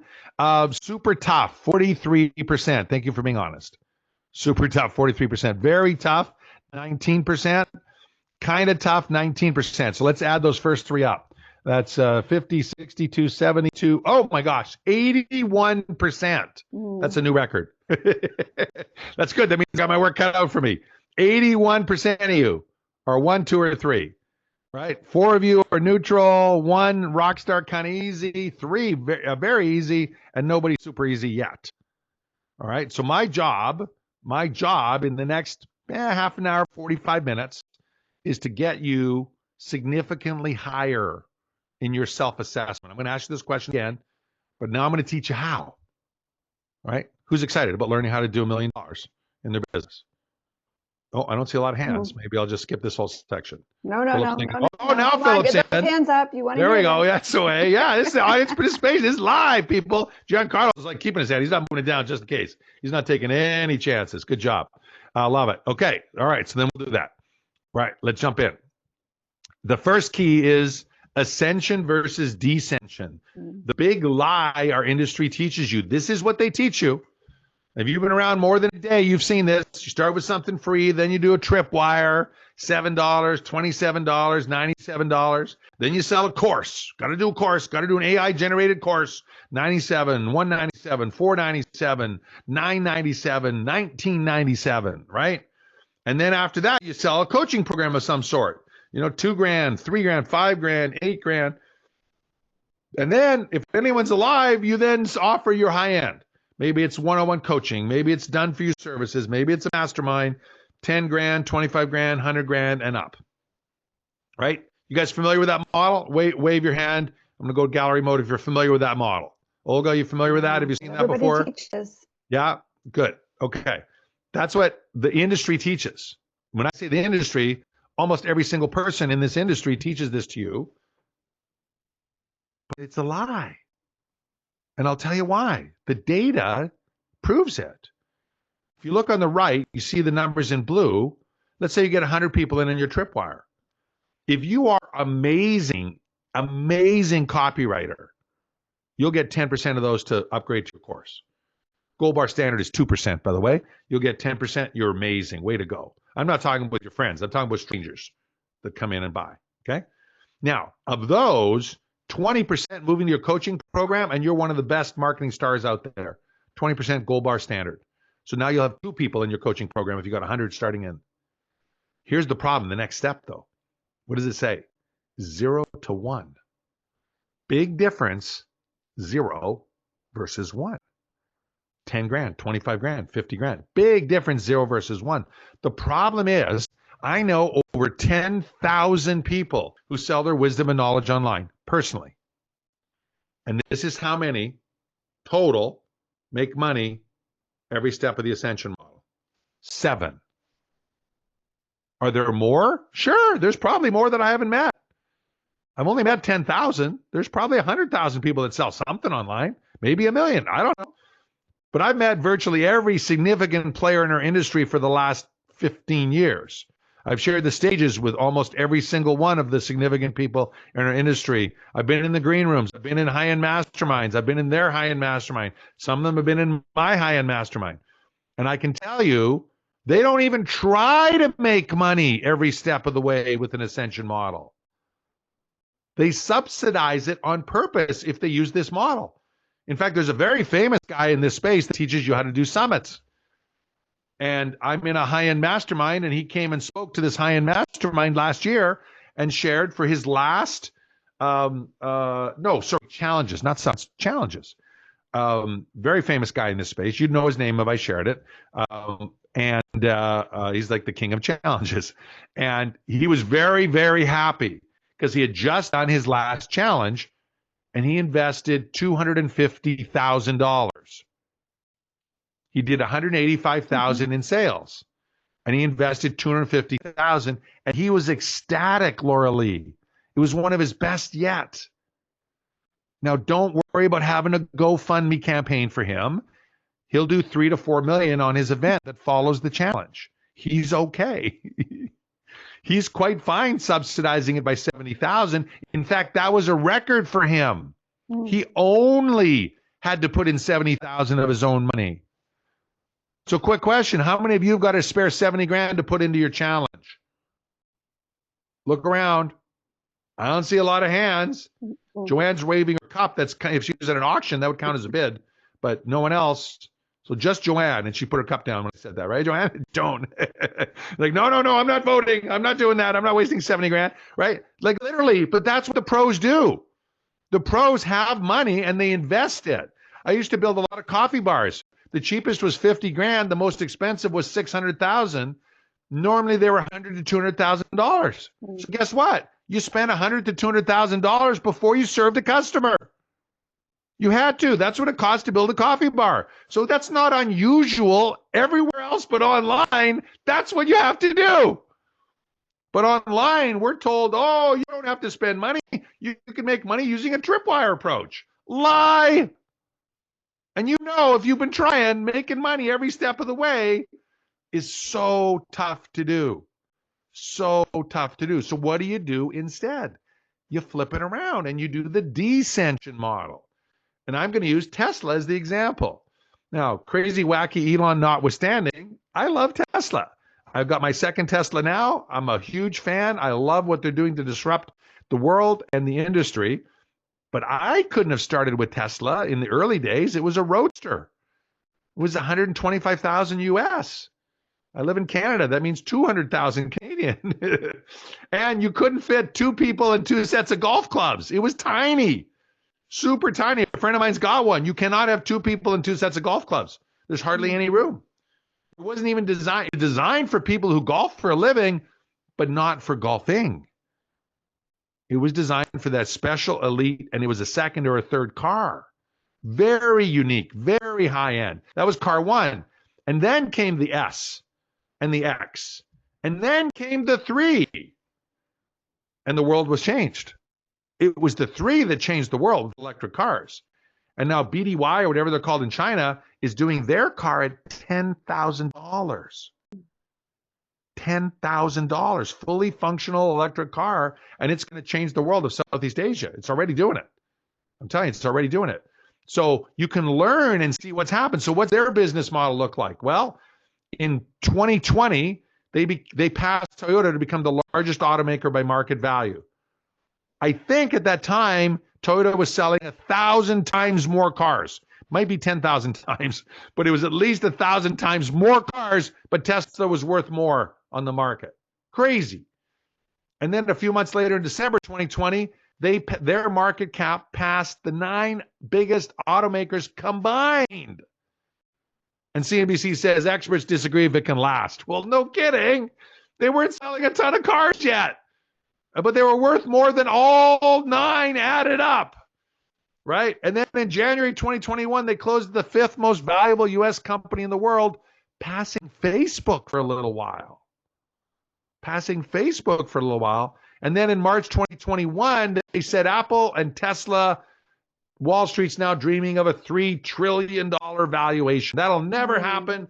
But if it does, it might happen by 2030, it says. 2030, it might happen. Well, for those that follow the markets, know Apple and NVIDIA have done it. They've done it. Tesla, the bloom has come off a little bit, but they're doing okay. They passed 1.3 trillion. They're doing okay. No one needs a GoFundMe for Elon. He's going to be okay. He's going to be okay. Why? Because he figured out the descension model. The descension model, you can do the same thing. That's number one. Number two, guaranteeing results. Real simple situation, right? We got a poll for you. Oh, do we have a poll for this one? Yes, we have a poll. Which would you rather pay for right now? Knowledge or results? Answer the poll, please. If you were to buy something right now, would you rather pay for knowledge or would you rather pay for results? This is going to be a quick poll. Quick answer. You got 10 seconds left. Boom, boom, boom, boom, boom. All right, we are at 58%. 5, So it's going to be 4, interesting to share these results. 3, 2, 1, and poll. Share results. Check it out. 7% of you, knowledge. 93% results. 93% of you would rather pay for results. So I have a question. Why do we ask our clients to do something different? Why do we ask our clients to do something different? If you're selling knowledge, you're competing against ChatGPT, Claude, Martha, Junior, Freddie, I don't know, all the large language learning models, and the internet, and every library. You're competing against all of those. YouTube and yeah, everything. Oh yeah, YouTube too, right? The second largest search engine in the entire world, YouTube. You're competing against those things. There is no topic you can't get 1 million pages on Google now, pretty much. You do not want to be in the knowledge business. You want to be in the results business, because that's what we want. We don't want more knowledge. We want more results. So I'm going to show you how to get 9 times the leads and 3 times the sales by doing the same thing. And it starts with a cool, quick story. I was 23 years old, working for Dale Carnegie in downtown Calgary. For those that don't know Dale Carnegie, the largest adult training organization in the world for decades, teaching people how to speak in front of groups. The main book was How to Stop Worrying and Start Living. And there were a bunch of other books that came around that. And Dale Carnegie was a global franchise, training franchise. And I was instructing and selling full time with Dale Carnegie. And part of the job was to be what they called a graduate assistant. So the classes taught people to speak in front of a room. And we had lists that said the number one fear in their lives was speaking in front of a room. I mean, ahead of death and divorce, the number one fear is speaking in front of a room. And so my job as a graduate assistant was very simple. I would talk to every person of the 6 on my list that were part of the class and get them to show up at the next week. That was it. That's all I had to do, Tara, is just get them to show up next week. That's it, right? But in the process, I got to make friends. And they would ask me questions, and they would ask me for advice all the time. And I'm 23 years old. I'm a guy, right? So as my first wife would say, often wrong, but never in doubt. I always had an opinion. And they'd ask me for advice, and I'd go, oh, Rosina, I think you should do this. Yeah, I think you should do this. Oh, Joan, I think you should do this. And after a few months of this, I realized this is crazy. I don't have any training. I don't have any background in this. I'm just giving my opinion. So I started to go to courses and seminars. And I was fortunate. I lived in Calgary, where Pamela Cowan lives here on the call. I lived in Calgary at the time, and Calgary was on the A stop. This was before the internet, on the A stop for all of the big trainers. They would travel around North America, and they would stop in Toronto and would stop in Calgary when they were in Canada. Sometimes they do Vancouver, sometimes they do Montreal, but always Toronto, always Calgary, and then they would do 5 or 10 spots in the US. And so every single awesome trainer in existence came through Calgary. And I would go to their seminars and workshops. I spent hundreds of thousands of dollars doing this. And I loved it. It was fantastic. I got all this knowledge and training, and frankly, I got addicted to learning from people who'd been there before me. It was an incredibly amazing turning point in my life. And I get a phone call. So I started doing some consulting on the side because of this. And I got a phone call from someone who said, I've got a project I want to hire you for to develop a yellow page ad for my business. Now, for you kids out there, the yellow page is when they printed the internet in a book. Of course, you guys know what I'm talking about. Who knows what the yellow pages are? Put your hand up if you know what yellow pages are. Right? Okay. Right? You know, right? It's a big, thick book. And it literally was. Every business in Calgary was in one book. Right? And he happened to be in the locksmith business. So changing locks on your doors and windows and things like that. And in my memory bank, he was a Southerner from Texas. I don't know if he was or not, but that's how I remember it. Now, Calgary, for years, had more Americans per capita more Americans total living in Calgary than any city outside the U.S. And if you know anything about Texas, you know why. It's the oil and gas business in Calgary, right? And so I don't know if he was from Texas or not, but in my memory, I remember that he was. And he comes down and he goes through and describes everything he wants me to do. What he didn't know was that very weekend, I was about to take the #1 class on yellow page design from the #1 expert in the world, an Australian who I was already booked in the workshop. He's coming to Calgary. I'm like, this is going to be a piece of cake. I got the best guy in the world coming in a couple of days. I totally can get your ad for you, sir. No problem at all. Yeah, absolutely. I'll come back with my ideas and my suggestions and my proposal next week. Does that work for you? Yes, great. Fine. Boom. I go out, I go to the seminar. In the entire workshop, his example was a locksmith. Every ad template he gave was a locksmith. He showed attention getting headline, call to action. Don't put the logo up here. Get it on the right-hand side. Get near the front. Da, da, da. All the keys that I now know is common sense. None of that was common sense then. I didn't know you weren't supposed to start an ad. You weren't supposed to start an ad with your logo. Most of you don't know that. I guarantee you, if I go to your website, your logo's at the top. No one cares about your logo. They care about what you can do for them.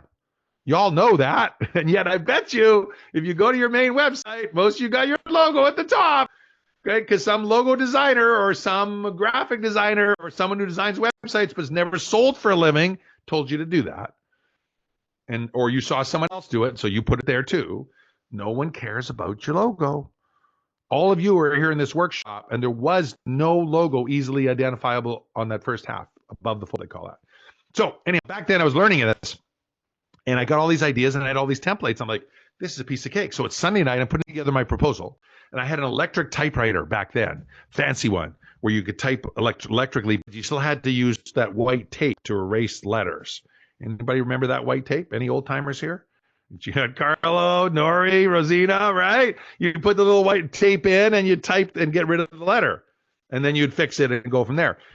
And I was putting in my proposal and it's like pricing. What am I going to ask? Oh, this guy's like an experienced old timer business owner. He's going to grind me. Like he was really old, Giancarlo. He must have been 50. Somehow when you're 61, you don't think 50 is old. But when you're 23, 50 is ancient, right? Oh my God, he's going to grind me. So I didn't know 9 pricing strategies like I know now. I just knew one, how much I want. That was it. That was the only pricing strategy I had. But I wanted $2,000. Why? The course was $500. My car payment and rent was $1,500. I'd be happy. I got my rent paid for a month, my car paid for a month, and the course. I want $2,000, but I'm not going to ask for $2,000 because he's going to grind me. So I'm going to ask for $4,000. Being smart, you know. I was 23, but I had some street smarts. So I asked for $4,000, put together a proposal, go down Bow Valley 3. I remember it distinctly. Big white towers in the bottom in downtown Calgary. I go in, I sit down, I present, full page ad, $4,000. He goes, son, you think it's going to work? I go, yes, sir, absolutely, positively. I'm sure it's going to work.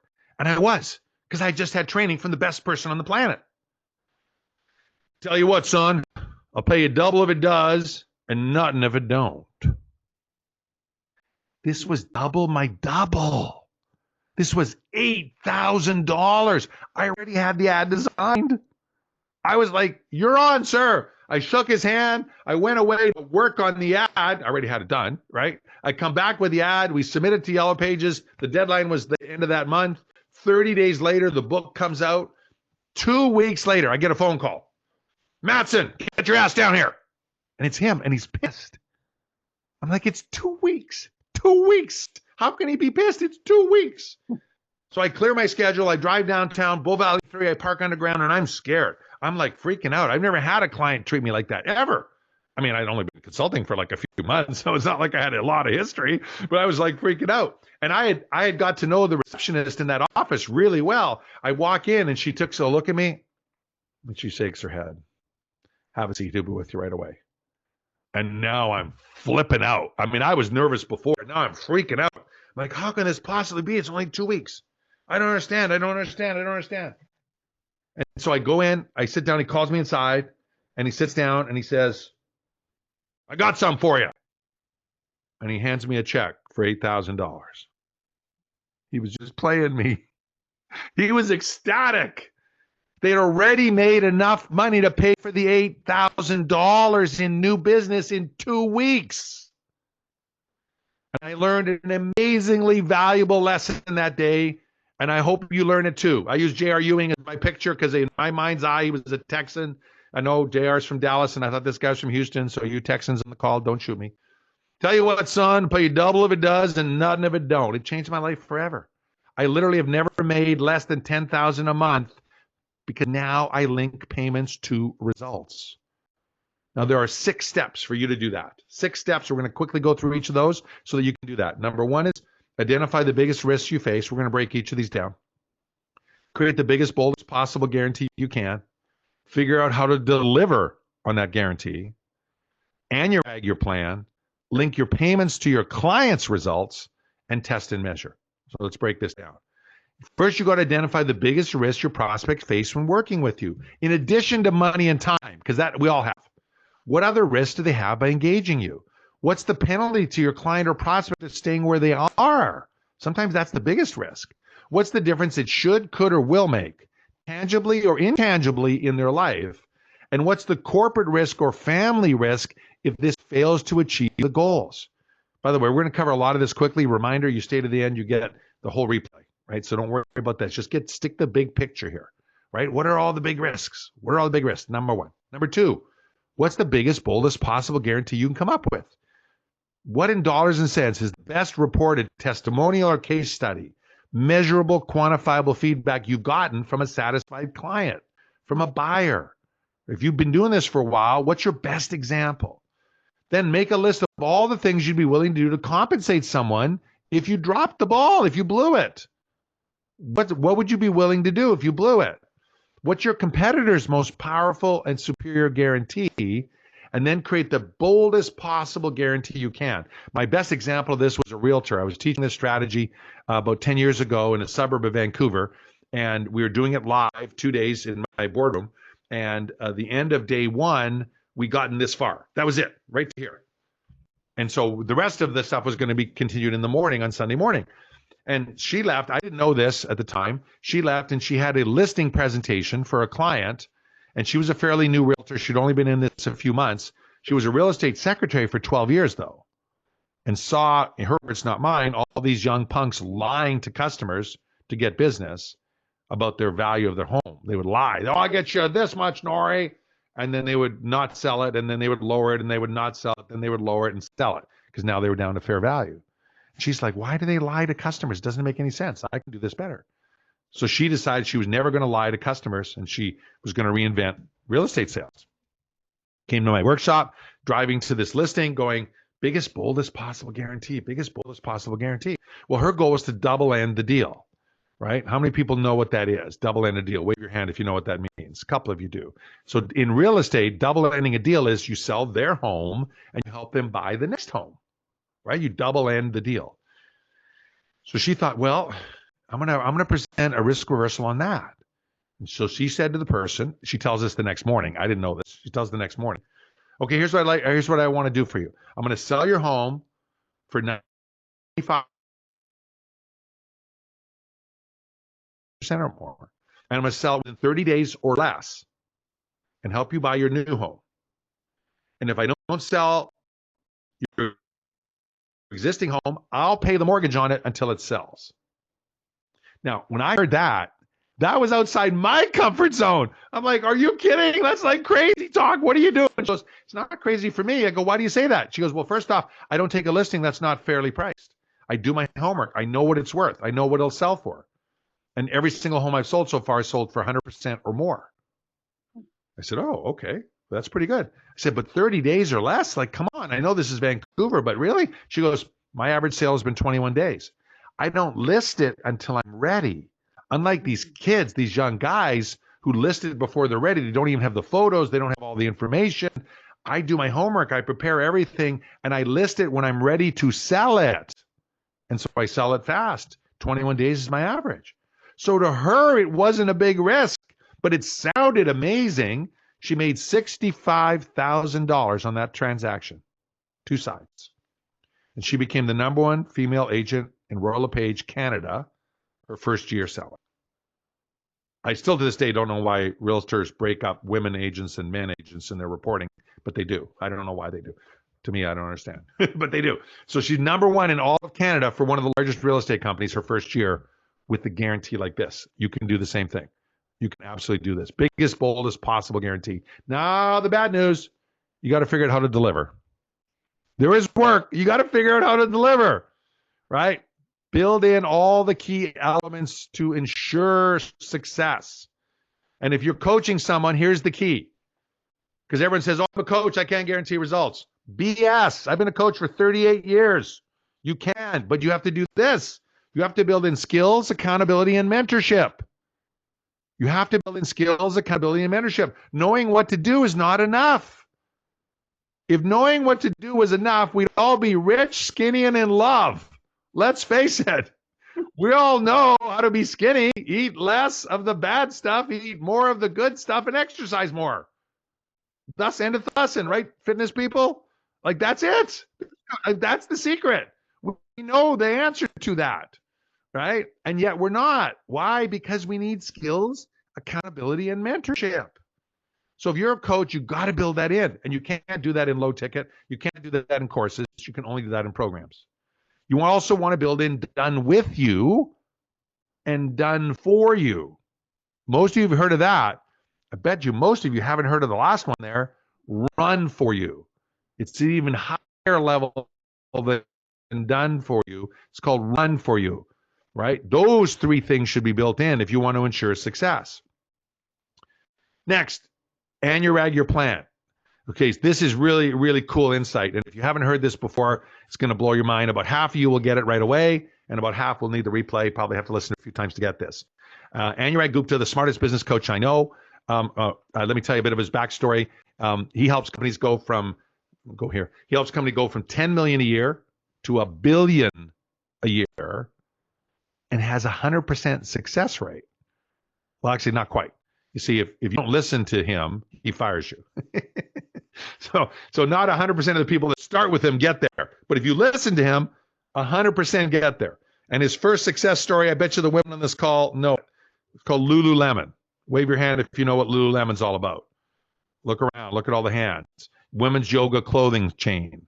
$1 billion chain. He was Chip Wilson's personal coach, the founder, from store one to $1 billion in sales. That's where he kind of put his mark on the world with that. And so here's the strategy he teaches those clients to go from 10 million to $1 billion. And I got permission from him to teach it to people like you guys. And so I call it anuragging. I'm the only one who calls it that. Anurag doesn't even call it anuragging. Anurag Gupta is his name. He doesn't even call it. You take your goal and you double it, right? So let's take the 7-figure book launch program that Christie and I will invite some of you to come play with us at the end of the call. We guarantee you $1 million in sales. That's why it's called 7-figure book launch. It's not a trick. 7-figure book launch. We guarantee you $1 million in sales. But we're not going to try and get you $1 million in sales. We're going to anurag it. So we're going to try and get you $2 million in sales. Give me a thumbs up if you're with me so far. On the screen, thumbs up. Rosina, you got it? Abraham, you got it? Okay, good, right? Now, this is where it gets really cool. You then create 3 redundant strategies to achieve double. To achieve double. So now you got 3 strategies each for $2 million. That means 6 times the goal. When I teach this strategy to a large group of entrepreneurs, I always start with, what percentage of your last major goal did you accomplish? And most people in the room are between 25% and 65%. Most. Some overachievers get the goal. Some get beyond it. Some get 0%. But most, serious goal, serious attempt, 25 to 60%, 65%. With this, you will always reach your goal. You always reach your goal because you're playing for 6 times. And by the way, 1/6 is about 18%. So as long as you get 20% or more of this goal, you will get your original goal. It's called anuragging. And we'll talk more about that in a bit. It's fantastic. So you got to build that into your model with your clients. And then you want to link payments to your clients' results, not to the calendar, not to your pocketbook needs, but to their results. The easiest way to sell something like this is to say, we're so confident of getting you results that 75% or 80% of our entire fee is linked to it. You see, I don't do what I did with that guy in the business I told you about earlier, the locksmith business. I don't do that anymore because I found 0 payment up front usually means they don't listen. They got to have some skin in the game. You want to have some skin in the game so they'll listen to you. But you want the vast majority of your payment linked to their results. It's a total game changer when you can do that. And then, by the way, it makes it so much easier. So let me give you some examples. The Passion for Life After 50 program, $10,000 program, $2,500 down, everything else linked to results. In this case, soft outcomes. So the second payment is when they get a 30% increase in their passion, fun, and joy using a Wheel of Life self-assessment. And the last 5,000 when they are 8 out of 10 in the self-assessment in the first year. And if they don't get there, they don't pay it. Here's another one. Life Coach Passion to 6 Figures program. It's a $25,000 price tag. 25% down, which is 6,250. Then 6,250 when you generate 50,000 in new sales. So if you're a life coach, this person guarantees you 50,000 in sales before you give them another dime. And then 12,500 when you generated $250,000 in sales. Right? So you get 10 times your investment back. That should be what happens with all good marketing.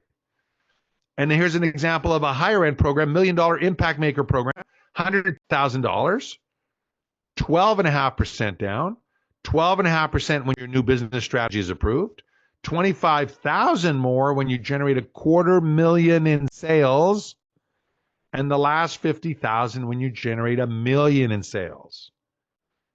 Right? Who would pay 100,000 if they got $1 million in sales linked to results? I'm not saying like now, but like in theory. Yeah, right? Like you'd be crazy not to. 10 times your money and most of that after you get there? Totally worth doing. Totally worth doing. That's how you link payments to results. And then test and measure. Test and measure. Test and measure. Carl Pilser, he's often misquoted, but this is his source quote. That which is measured improves. That which is measured and reported improves exponentially. Right? You got to measure, you got to test it, you got to get out there and see what people want, get feedback. What do they like? Mm-hmm. Why do I know it's 9 times the leads, 3 times the sales? Because we track it. And you set systems up to track it and systems for your clients to report it. And you gamify it so they're excited to report their results. And you link some of your best rewards to their next payment so they're incentivized not to cheat you. I've used risk reversal since I was 23, since I learned it that day in Dale Carnegie doing part-time consulting. And in that time, which is now over 35 years, I've been cheated twice. 2 times. And I knew one before I even said yes to the person. He offered to fly me by helicopter to Victoria for a talk. And I knew he was going to cheat me, and I didn't care because I wanted to fly helijet to Victoria. It was on my bucket list. And I was like, okay, if you're flying me over, I'm in. And one other person. And that's it. That's it in years, decades. Because most people are awesome. Most people are honorable. And especially if their results are tied to it, they want to move through. They want to go to the next level. They want more skills, accountability, and mentorship. So that's the key. So now you need to develop a program. So we've talked 2 things so far: descension instead of ascension, and a strategic risk reversal, linking payments to results. Now you need something to sell. If you're going to do $1 million, you need something to sell. We call it an impact and legacy program. It's a high ticket, high margin program that guarantees results for your clients. Right? So why high ticket? Well, it's the combination of these 3 things: solving a 6-figure problem or 7-figure problem, a proprietary process, and a scalable solution. What happens if you only have 2 of these? Let's break it down. If you solve a 6-figure problem and it's scalable, but it's not proprietary, then you're just like everybody else.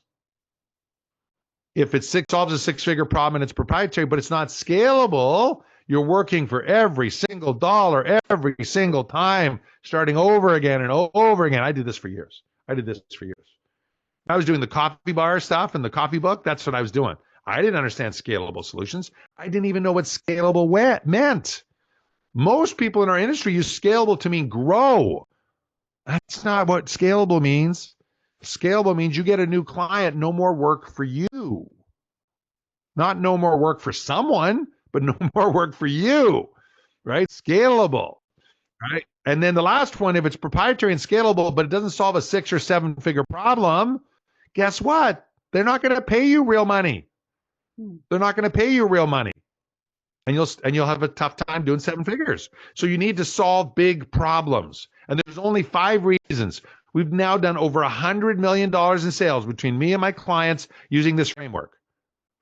And there's only 5 reasons people will buy high ticket. If any of you ever have a 6th, let me know, because I haven't come across it. Number 1, obviously help people make money. If you can help people make money, they will pay you for it. Number 2, if it's a corporation, help them save money. This doesn't work for individuals very well, but for corporations, they know if you can save 5 or 10% of the bottom line, that's like 50 or 100% new sales. Totally worth it for a corporation. Number 3, stay out of jail. stay out of jail. This is not a political comment on the U.S. politics system. This is about compliance, B2B compliance, right? HIPAA rules, if you're familiar with those, like making sure that people are following the rules. One of my businesses is a franchise company, franchise registration, right? If you can, franchise registration costs between $50,000 and $100,000 to the first time you do it, right? Because you want to stay out of jail, you want to stay compliant. Next, have a better life or have better relationships. Those last two. So right now, for you guys, where are you in the chat? If you have to pick one, and I know some of you are blend, but if you had to pick one, which is the closest fit? Throw it in the chat. Christy, let me know. Okay, well, we've got Vanessa Chapman is a 1. Make more money. Oh, gosh, and they're coming fast and furious now. Sharon Roberts is a 3. Colleen is a 4. Lori McDonald is a 1. Make more money. Alteria is a 4. Melvin is a 4. Sabrina, the lifestyle promoter, is a 4. Rosina is pick 2. So pick which one of the 2, Rosina, you think is most beneficial. And if 1 was one of them, make more money, that's always a better outcome. Lisa Summers is a 4. Brandon King is a 1. Philip Allen is a 4. Pamela Cohen is a 1. Lee Aldridge is a 4. Sonnen, 1 and 4. So that's great, but 1 would probably be the main one. Abraham is a 4. Giancarlo is a 4. Alma's a 1. Good. Rosina, a 1. Olga, a 1. And Lee Aldridge is a 1. Awesome. Way to go, guys. Way to go. Yeah. Now, I'm going to give you a couple of tips on this. I want to focus on 6 and 7 figure impact in this context if you want to make it easy for people to buy high ticket. And the second element to that is this is our actual job right here. Bring order from chaos. That's our job. That's why they're going to pay us. Clarity. Right? So you have to confirm your audience will pay $10,000 or more to solve the problem that you're going to solve for them. And if it doesn't, and many of you know already because you haven't been able to sell it for that price, so here's what you get to do, right? Here's the steps. This is like a master's degree in the next 5 minutes. I promise you. Number 1, extend and complete. Sometimes you just need to extend and complete. Simple example, I design websites. Right? Well, let me ask you guys, raise your hand if you want to spend $20,000 on a website today. Any buyers? Genuinely. Lori's $20,000 on a website today. Not looking. No, I guess we're getting no Amex numbers out of this group, right? Nobody wants a website. What we want are more leads, more clients, more authority. There's a bunch of reasons to have a website, but none of them is to spend 20 grand, right? None of it. And by the way, lots of people spend 20 grand and more on their websites. That's not unusual if someone's hiring a third party, right? But nobody wants a website. They want what it'll do for them. So instead of I charge 20 grand for a website, now I charge $20,000. I create a lead generation machine. You give me $5,000 up front and the other $15,000 once you generate $200,000 in business. Who wants to learn more about that? Look around. Right now, some hands are coming up. Well, yeah. What is that? It's a website with a purpose. Right? It's a website with a purpose. You extend and complete. Right? I'm not selling a website. I'm selling a lead generation machine. So that gives you an idea of extend and complete. And many people can do this. Another is just do more. Sometimes what you have is valuable. You just need to do more of it. I see this all the time with people who have a 4-week coaching program. Right? Well, how much skills, accountability, and mentorship can you cover in 4 weeks? You can barely change a habit in 4 weeks. Y'all know that. So everyone's high ticket program should be at least 1 year. At least 1 year. And some will be 2 years. Some will be even 3 years if you really want to have impact. Next, license. This is one of my favorite examples. Oh, I stop sharing the screen. There we go. So do more and then license. There's a really cool example here. I had a client who helped people that had done Udemy courses. You know, the site Udemy, Udemy. Any of you know that? Wave your hand if you've heard of that platform. A few of you have? Okay, yeah. So he would take Udemy speakers and trainers and build a 7-figure business. At least that's what we came up with when he when he joined me as a VIP client. He had expertise in that area. It was a no-brainer, great niche. I loved it. So he calls me up. He gets his first client. He calls me up and he goes, Tom, I'm all excited, but I need your help. No problem, Stephen. What do you got? I said, well, my first client is a tarot card reader.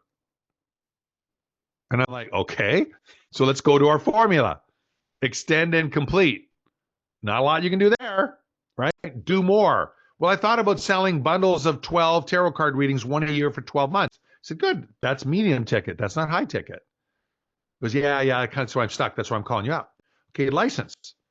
Well, no, she can't license. I said, well, wait a sec. Does she teach others how to do tarot card reading? I don't know. Let me ask. Calls me back. Yeah, as a matter of fact, she's taught hundreds of people how to do tarot card reading. What does she charge? Nothing. Well, let's solve that problem. So now she charges $10,000, $5,000 up front, and $5,000 once you've done $50,000 in tarot card readings. She got 10 people right away with Stephen's help, stopped filling it, taught them, got 10 more, stopped filling it, taught them, got 10 more. She did $1 million her first year. $1 million her first year. If we can get a tarot card reader to build a 7-figure business, don't tell me, oh, but my industry doesn't know. It's impossible. No, it's possible. Will you have to change? Will you have to add some stuff? Yeah, maybe. But that's what these are. Extend and complete. Do more, license, or best yet, link it to making money or entrepreneurs.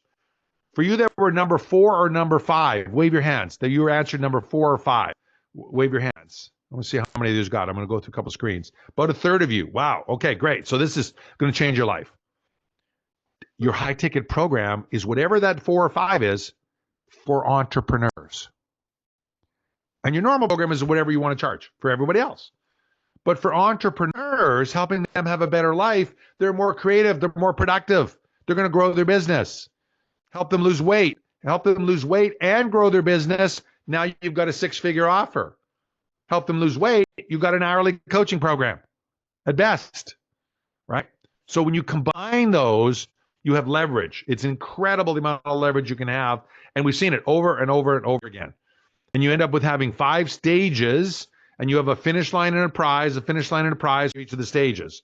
The next key is to do good and make money at the same time. My favorite example, here it is, Katie's quote. Anyone thinks money can't buy happiness hasn't given enough away. Love that quote, right? You want to create a transformational contribution program like Tom Shoes, 4Ocean, and Case. Tom Shoes, you buy a pair of shoes, and they give a pair to someone in need. Well, they stopped doing that about a year ago. Now they do a blended model after the new company took it over. Stupid fools. They changed the model that worked, built a $600 million company, but the corporate guys that bought it figured they were smarter than that, so they changed it. But for years, that's how they built their business, in a very competitive space. I've got a pair of Tom shoes because I thought they were named after me. Turns out they were named after Shoes of Tomorrow, and they couldn't fit that on the label, so they called it Tom Shoes. It wasn't named after me. That's okay. I love them. Are they the best shoes I bought? No. But I know when I bought a pair, someone in a developing country got a pair. I know that. I know that. Next example, 4Ocean. It's a bracelet. Here's my 4Ocean bracelet, my latest one. You can see that, right? You see that? Pretty simple bracelet. It's got a little dolphin hanging there on the edge, their logo, and off it is. Made from recycled plastic from the ocean. You buy a bracelet, and that company pulls a pound of plastic out of the ocean. I bought 4 bracelets now. I don't even wear them regularly except when I go to the beach. But I bought 4 because every so often I'm like, oh, I want to help these guys out. They're doing such a good job. 4Ocean bracelets. And another one is Case. So you see my phone case here, right? This is made from flaxseed. This is my second Case. It's almost done. It's broken apart a little bit on the bottom. Time to get a new one. When I do, I will do what I did with the last one. I will compost this. You know, over 1 billion phone cases are landfilled every year. 1 billion phone cases. We are polluting the world like crazy with landfill waste on phone cases. Not Case. They're made from flaxseed. They wear, they last, they're durable, and they're good for the planet. which is pretty cool. So you want to do the same thing. And number 4, you want to guarantee results. We already talked about this. We call it risk reversal because you're taking the risk from the prospect's shoulders and putting it on your shoulders. It's not a guarantee, it's risk reversal. It's even better than a guarantee.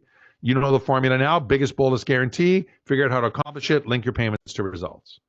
And number 5, you want to make it scalable. You want to make it scalable, super important. There's only 5 elements to a truly scalable high-ticket program. Number 1, everybody knows this, virtual training. Record, put it in the cloud. Record, put it in the cloud. We're doing this live, right? It's 10:17 on the West Coast, 1:17 on the East Coast. I guess that makes it about 5:17 in the UK, wherever you're joining us, right? We're live. We're live. It's July 3rd. Why do we do this live? Because more people show up and more people pay attention. But if you join our program, right, if you decide to apply and join our program and qualify and go through that whole process, you will get all of the training pre-recorded in the cloud because it's easier for you to watch it on your schedule, right? For some of you, this is an inconvenient time to come and show up right now. And based on the current numbers, we have about 45 people that are registered and aren't here because it wasn't convenient enough after they signed up, right? So you want to have your training in the cloud. Most of you know that. Number 2, group coaching, not one-on-one coaching, group coaching. We talked about this earlier, which is really one-on-one coaching in a group setting. Must be. And number 3, a mastermind. I'm talking about a true Napoleon Hill style mastermind where the shared wisdom of the group is at play, not the kiss my ring, I'm a guru, come fly with me to Fiji masterminds. I've done both. It's a lot of fun going to the kiss my ring guru masterminds. You meet fascinating people, but you don't learn nothing. Occasionally you'll do a deal, but that's because you build trust with some of the people you meet in the room. Mm-hmm. It's not even designed for you to make money. It's designed for you to kiss the ring of the guru. Hey, look at me with Tony. Actually, look at me with Tony. He's a big guy. If you haven't met him in person, I'm 6'3". He makes me look like a dwarf. Okay. He shook my hand the first time and he dwarfed my hand. And I can hold a basketball this way and shake it. And he dwarfed my hand. He's a big, big boy. Right. That's not that type of mastermind. We're talking about shared wisdom of the group.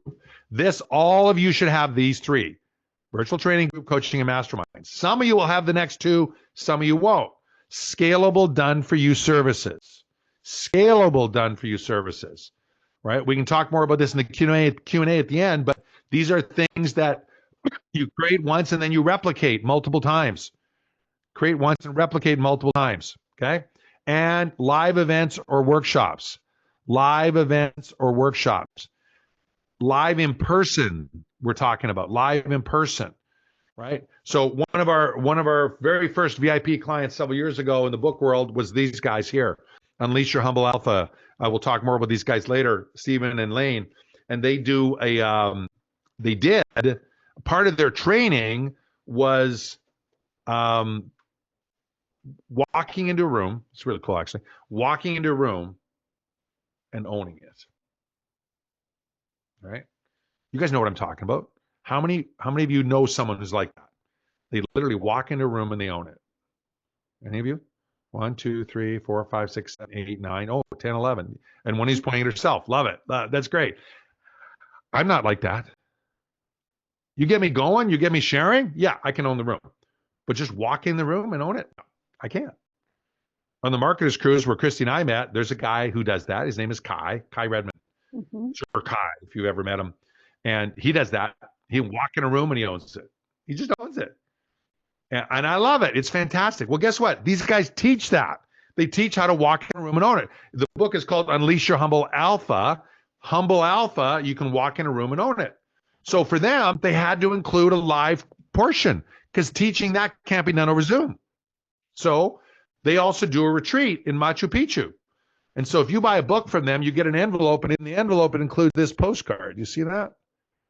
That's a picture of them on a trip to Machu Picchu. And on the back, it's an invitation for you to come to Machu Picchu with them. Really smart little piece to include in their envelope when they buy a book. Well, guess what? They built that retreat into their high-ticket program. And up in Machu Picchu, if you've ever been, there's one hotel up at the peak, and they've rented the ballroom there. It's like a small ballroom. They've rented the room, and that's where they do their training. and you practice owning the room up at Machu Picchu, up in the peak, before you do your ayahuasca or who knows what they're into with their stuff. I'm sure that's part of it. They're ex-military guys, but I'm pretty sure they do ayahuasca as well. I have no idea because I've never gone to their retreat, but that hotel, they do this part. So if you must meet in person in order to get results, then you build that in. But COVID has taught us most of us don't need to do that. Before COVID, most of us thought we needed to. But COVID has taught us most of us don't. Right? How many of you have been in the same room with me or Christie? Wave your hands. Same physical space. I'm looking. I see 2 people. Right? One from a marketer's cruise. Oh, and Lori. Yeah, that's right. Yeah. So 3 people. I see 3 people waving their hands. That's it. All the rest of you, we've never been in the same room. Right? You don't have to be in the same room to provide value to people anymore, thanks to Zoom and other technology like this, right? So when you're building your program, the last 2, if it gets results, if it's essential to getting results, thanks, Lori Osborne, for the reminder on that. If it's essential for getting results, right, you want to build those in. And there are 3 program options you have. Soft outcomes, which use a wheel of life to measure it subjectively. Measurable outcomes, profit, return on investment, pounds lost on a weight program, and a blend of soft and measurable outcomes. That's it. Soft outcomes, measurable outcomes, or a blend. That's the way to create a high-ticket program. Here's a couple of examples. Tracy, you want to take people through these? All right, Christy, I mean. See Tracy's name. Because Tracy's not here. So this is Tracy, and Tracy helps coaches, speakers, and experts scale to 7 figures with a signature offer that sells itself because they're sick and tired of inconsistent cash flow, being the best kept secret in their niche, and not having the impact they desire. So she helps them enroll more clients with ease, build a high impact, high margin program, and grow exponentially. Bottom line, she helps them build a 7-figure business in 2 years or less, guaranteed. And this is Tammy Demirza. Some of you may know her. She works with high-performing entrepreneurs to achieve their next level of success because despite all of their achievements, they're sick and tired of feeling stuck, emotionally exhausted, and frustrated by patterns they can't explain. So she helps them transform those blocks into powerful breakthroughs that elevate every area of their life. Bottom line, she helps them harness their energy, trust their income instincts, and achieve a 7-figure business within 2 years or less, guaranteed. So how do you recruit faculty? Some of you are saying, now listen, I can help with my area of expertise, but I can't help build money. I don't know that part of it. I'd love to build that into my program, but I don't know that part of it. Some people are, I know how to do the money part, but I don't know how to get rid of the triggers part. The exact opposite, right? Some people are brand new. I don't have expertise in anything. Yeah, I guess I can't do this. Yes, you can. It's called faculty. You recruit faculty. You want to think of it as faculty. And number 1, in high ticket world, you can pay them. Pretty much every expert we've ever hired to teach our high-end clients, $100 an hour. You can get all kinds of awesome people for $100 an hour, especially if they can do it remotely.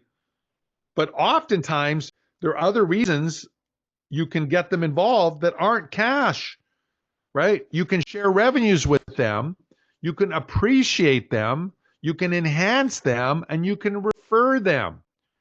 I run a mastermind on residual income academy, it's called. Yesterday, we invited one of the top brokers in the digital agency space to come and talk to our mastermind. He did a 45-minute masterclass on how to buy businesses that are making tens of thousands of dollars a month with none of your own money. Incredibly helpful. Alex charged $0 for that, in part because he helped bring a deal to the table that we've signed a letter of intent on, that if and when it closes, he'll make $700,000 from the sellers, not from me, from the sellers. And our residual income people were looking for more deals like that. When they heard about that, they're like, I want one of those. Holy cow. So I said, Alex, will you come and talk about this? He said, yeah, no problem. Right? And he got a bunch of referrals from coming to talk. You can recruit faculty today better than ever because it's so easy. Oh, and there's some nuances on that too. To enhancing them is elevating them. elevating them. Like, think of it as elevating them. Appreciating them is just being thankful. Sometimes that's all it takes. I will speak to anyone's high-end mastermind, and I never ask for compensation. Never ask for compensation. If you have a high-end mastermind, I will speak to it anytime, anywhere. If I have to physically travel, yeah, you'll cover my cost of getting there. But if I can do it over Zoom, I will do it. Why? Because I love the people that hang out in high-end masterminds. They're incredibly smart, courageous, amazing people that are changing the world and making it a better place. If they're dolphins. And they're super sharks making tons of money, and I can learn from them if they're sharks. And both are in high-end masterminds, by the way. Both are in high-end masterminds, depending on the host. So yeah, you can learn from them. You can appreciate them. You can enhance them. You can refer them. But what if you have nothing? Who's brave enough to say, that's great, Tom, but I got nothing. I got nothing from nothing. Who's in that category? Anyone here brave enough to say that? See, checking the screens. Nobody. Oh, wow. Isn't that amazing? Oh, one. Thank you, Tutu, for being honest. That's literally, I was going to say, it's the first time I've ever had a workshop when we got a no one there. Well, here's the thing. The cool part is, if you know zip-diddy-doo-dah, here's your solution. It's 900 years old, comes from the Japanese. It's called Ikigai. And it's the intersection of four things. What you love to do, what you're good at, what the world needs, and what you can be paid for. I don't have time to go through this. We have a whole workshop on this. Suffice it to say, this is how you find your calling, and that's what you develop your high-ticket program around. You want a fulfilled life? Make sure your calling is aligned with your high-ticket program, and you will have more joy and more cash flow than you've ever had before in your life. It's really, really cool. It's called Ikigai. And of course, learn from those that do. Learn from those that do. We're going to teach you our entire method today. Every single thing we can in the 4 hours. We're going to take 20 minutes to invite you to come do it with us. And some of you will say, damn rights, I'd like to do it with you. And some of you will say, no, I'm going to do it on my own. Totally fine. And by the way, unlike a lot of people, Christy and I support you either way. Mm-hmm. We support you either way. But obviously, if you come with us, it's going to be faster and easier because we've done it before. Well, same for you with your people. So now I have the same question for you that we had 45 minutes ago or so. How hard is it for you to earn $1 million? Scale 1 to 7. 7 being super easy. Whoops. 7 being super easy. 1 being super tough. Poll is open. Where do you feel now? Between ascension versus descension, strategic risk reversal, and the structure of a high-ticket program that guarantees results that we took you through, including the scalability. How do you feel now about earning $1 million? Scale of 1 to 7. Okay, we are at 42% and climbing. Everybody's really engaged now. We've already got more numbers than the last time, so let's get a few more. We're at 55%. And it's just neat to see how these numbers have shifted already. So 55, just a few more. 57. 10 seconds. Get a couple more answers in. Keep them coming, keep them coming. 5, 4, 3, 2, 1. All right. So it's roughly the same number of people as last time answered. So let's look at this here. Okay. So super tough, 4 to 11%, still at super tough. 13% at very tough, and kind of tough, 16%. So that is 40% from 82%. Yeah, huge shift. Half of you have moved out of the bottom 3 and moved up. That's fantastic. It's less than an hour, but that's the difference between strategy and tactics. Just understanding just getting a glimpse of some of the strategy. You don't really understand it yet. You've just been exposed to it. But look at that. Like half of you have moved up. Neutrals now 16%. Kind of easy, 32%. Very easy, 11%. And one of you is now in super easy. Yay, it's always one of my games. Right? So the top 3 are now 46%. Almost half of you are in the top 3. Right? And that's just from 45 minutes and the right strategies. Imagine us working together for a couple of years on this. That's why we can guarantee results, by the way. Whether we work with you or not, that's why we can guarantee results. Because strategy comes first. Mm-hmm. Tactics second. Tactics should always support your strategy, not the other way around. AI is a perfect example. AI, buy AI, buy AI, buy AI. Oh my God, if I get another AI offer in my inbox, I'm going to puke. 17 a day I'm getting on average now. I don't know what you guys, like constant. And almost every single person who's selling AI strategy is broke. Do you think I want to buy AI strategy from a broke person? No. If I'm going to buy AI strategies from someone who's making money and making a difference in people's lives with AI, which by the way, we are, and we're using it because of that, right? And we'll continue to use it because of that. And when we bring AI into you, we're going to show you how to do that as well. So hashtag takeaway. This was all about building your high ticket, high margin program. Biggest insights in the chat. And we are going to take a quick break right now. How are we doing? Oh, we're 2 minutes away from on time. That's pretty good. I'm doing better. Good. We're doing good this time. I'm more focused. I'm more focused. That's good. I want to get through all this stuff so you get as much as possible. When we come back from this break, we're going to show you how to triple your show up rate and double your conversions. Triple your show up rate and double your conversions. We'll take a 5-minute break and we'll see you in 5 minutes. Get some fresh water, get outside, get a bit of, well, I don't know how much outside you can do, but get some fresh water, stretch a little bit, come on back, and we'll see you in 5. We'll see you in 5.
Don't you dare look back, just keep your eyes on me. I said you're holding back. She said shut up and dance with me.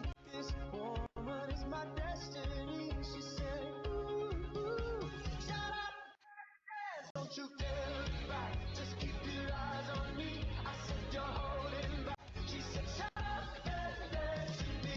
This woman is my destiny. She said ooh, ooh, shut up and dance with me.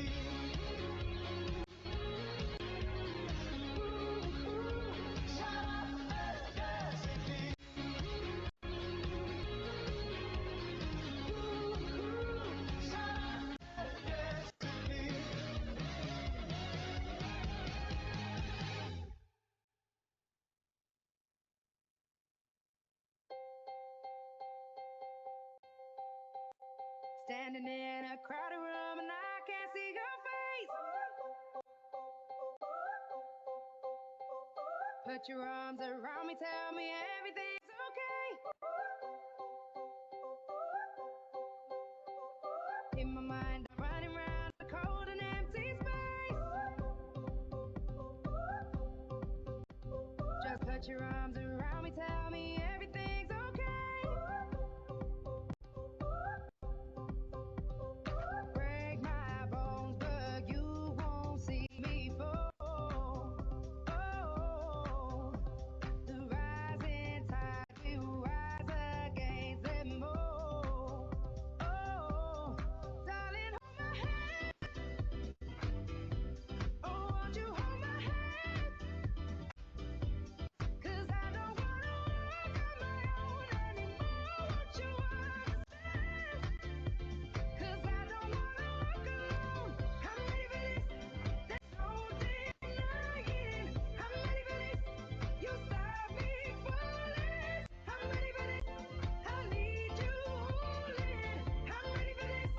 So darling, hold my hand. Soul is like a melting pot when you're not next to me. Tell me that you got me and you're never gonna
All right, 30 seconds till we get started. Come on back, get your cameras back on, and strap in. We got a lot to cover in the next 90 minutes. Super excited that you're here. Tom Matzen along with Christie Ruffino at our 1 year anniversary celebration. 1 year. How does it feel to be one, Christina? Oh, did I jump the gun? Is Christina not back yet? Christina! Oh, Christina, come on back. Super excited to have you here. Thanks for all your comments in the chat. We saved the chat, and we'll be going through those later, especially all the hashtag takeaways. Really helps us. Really appreciate the feedback and what you've got through the pieces there for sure. Christina, you back? I am. I'm back. Sorry. Excellent. No problem. Dog I should duties. give a shout out to you, and you weren't there. So welcome back. Any thoughts, comments, suggestions? People are engaging really well in the chat. It's great to see. Yeah, absolutely. No, it's good. A lot of great engagements. I love that I can see people's faces on the screen, that they're with us, they're present, and they're seem to be really enjoying it. Yeah, thanks for turning your cameras back on. Come on back. If those that haven't done it, please put them on. We can't see it. Home stretch, a lot of ground to cover. Shall we jump right into it? Let's do it. Okay, let's go. Let's go. And here we go. So now it's time for step 4. Triple your show-up rate, double your conversions, right? If you cannot help people if they don't show up to hear your message. We all know that. We all know that. And so here's a quote to start this section off from Alex Ramosi. Some of you'll know Alex's work, founder of acquisition.com. People who help others with zero expectation experience higher levels of fulfillment, live longer, and make more money. I don't know if that's true, but I love it. Okay? I don't have any data to back that up, but I love it. I love it. I love it. I love it. And by the way, you're experiencing that right now. You're experiencing that right now. Our strategic philanthropy workshop is designed to help the person we will never see again build a 7-figure business. Think about that for a moment. What do you mean, never see again? That's right. We designed this workshop for the people who come in, pay attention, and we never see them again. And yes, we're going to invite every one of you that think you want our help to come join us and play together. And we know some of you will do it and some of you will, it'll change your lives. But we design it for those that we'll never see again. No expectation. And here's the cool thing. When you do that, guess what? You live longer and you make more money too. So for those of you that are truly wanting to do education-based marketing, guess what? You need to do more of these. We call them strategic philanthropy workshops. You're experiencing it, so I don't need to spend a lot of time on this, but I'm just going to sum it up so you know what the key elements are and some of the distinctions you may or may not realize that are happening. Right? 4-hour workshop live in Zoom, designed to educate and inspire participants to take action on a key strategy to improve their business or life. It's designed to get people to take action and use this. That's our most wanted response. A secondary response is going to be people raising their hand to say, yeah, I'd love to work with you guys. But our focus is helping everyone put this into practice, whether you work with us or do it on your own. And that's how when you design yours, you got to do it with the same purpose in mind. Why 4 hours? Well, done right, it has the following big advantages. It triples your show-up rate from 25 to 30% to 80 to 92%. If we take that test kitchen out of the Eventbrite or whatever it's called, what's our percentage show-up rate? It's about 70, 72%, right? Yeah, that's what we figured. Yeah. So it's just below the 80 to 92% number, but it's way above the normal webinar show-up rate. And today's like a holiday weekend. A lot of people are traveling, so. Oh yeah, there's all kinds of travel excuses on top of that, right? Yeah. So well, and they're traveling here too, coming back from their holiday. so the show-up rate is almost triple a webinar show-up rate, which is 20 to 25%. Number one. Number two, your retention rate exceeds 95% over 4 hours. We actually have more people than when we started. More, yeah. We have more people than when we started. Some of you have had to come back and forth and go in and out. And by the way, I didn't say this earlier. We need to add a slide for this one, Christy. None of you have done this, so this is great. We're not an airport. You don't need to announce your arrivals and departures, people. We understand some of you need to go. We understand totally, but we appreciate you sticking around. And many, many, many of you are sticking around. In fact, right now we have more than 100% retention, which is fantastic. You will too when you use this format if you're teaching real information. And finally, your conversion rate doubles.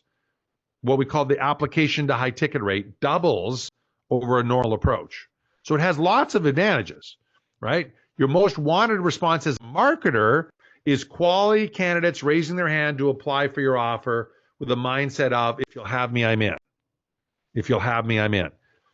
Not trickery, not, hey, Laura Lee, want to get started on that high ticket program Tuesday morning or Wednesday afternoon? None of that slimy stuff. Like genuinely saying, you know what, guys, if you would accept me, I'd love to do this. Or if you can help me raise the money, I'd love to do this. Whatever it happens to be, right? That's what your most wanted marketing response is from a workshop. Secondary benefits, though, are quite important. Number one, it begins the process of creating and nurturing raving fans for life. Raving fans are way better than happy customers. Raving fans refer to you unsolicited, are more loyal when you mess up, which happens all the time. You saw even at the start of this workshop, my OBS crashed, my software crashed, I had to reboot. I never had that happen ever since I started using OBS. I never had it happen, but you guys still stuck around. You didn't say, oh, that's it. Tom's screen's not working. I quit. I wouldn't let him leave, Tom. Yeah. Guess what? On Zoom, you don't have any control over it. They wanted to stick around. So the nice thing about a good workshop is you're more likely to tell other people about it. You heard from Christie earlier, 60% of the people here were referred by someone else. Referred by someone else. Number two, you raise money for a cause you care about. Right? We raised a bunch more money for Kiva. Thank you for your support. All of the ticket sales go to Kiva. We now have 202 loans in 70 countries. That puts us in the top 3% of over 1 million lenders inside the world of Kiva. We want to be in the top 2%. So we appreciate your support. And here's another cool thing. You are seen to care about that.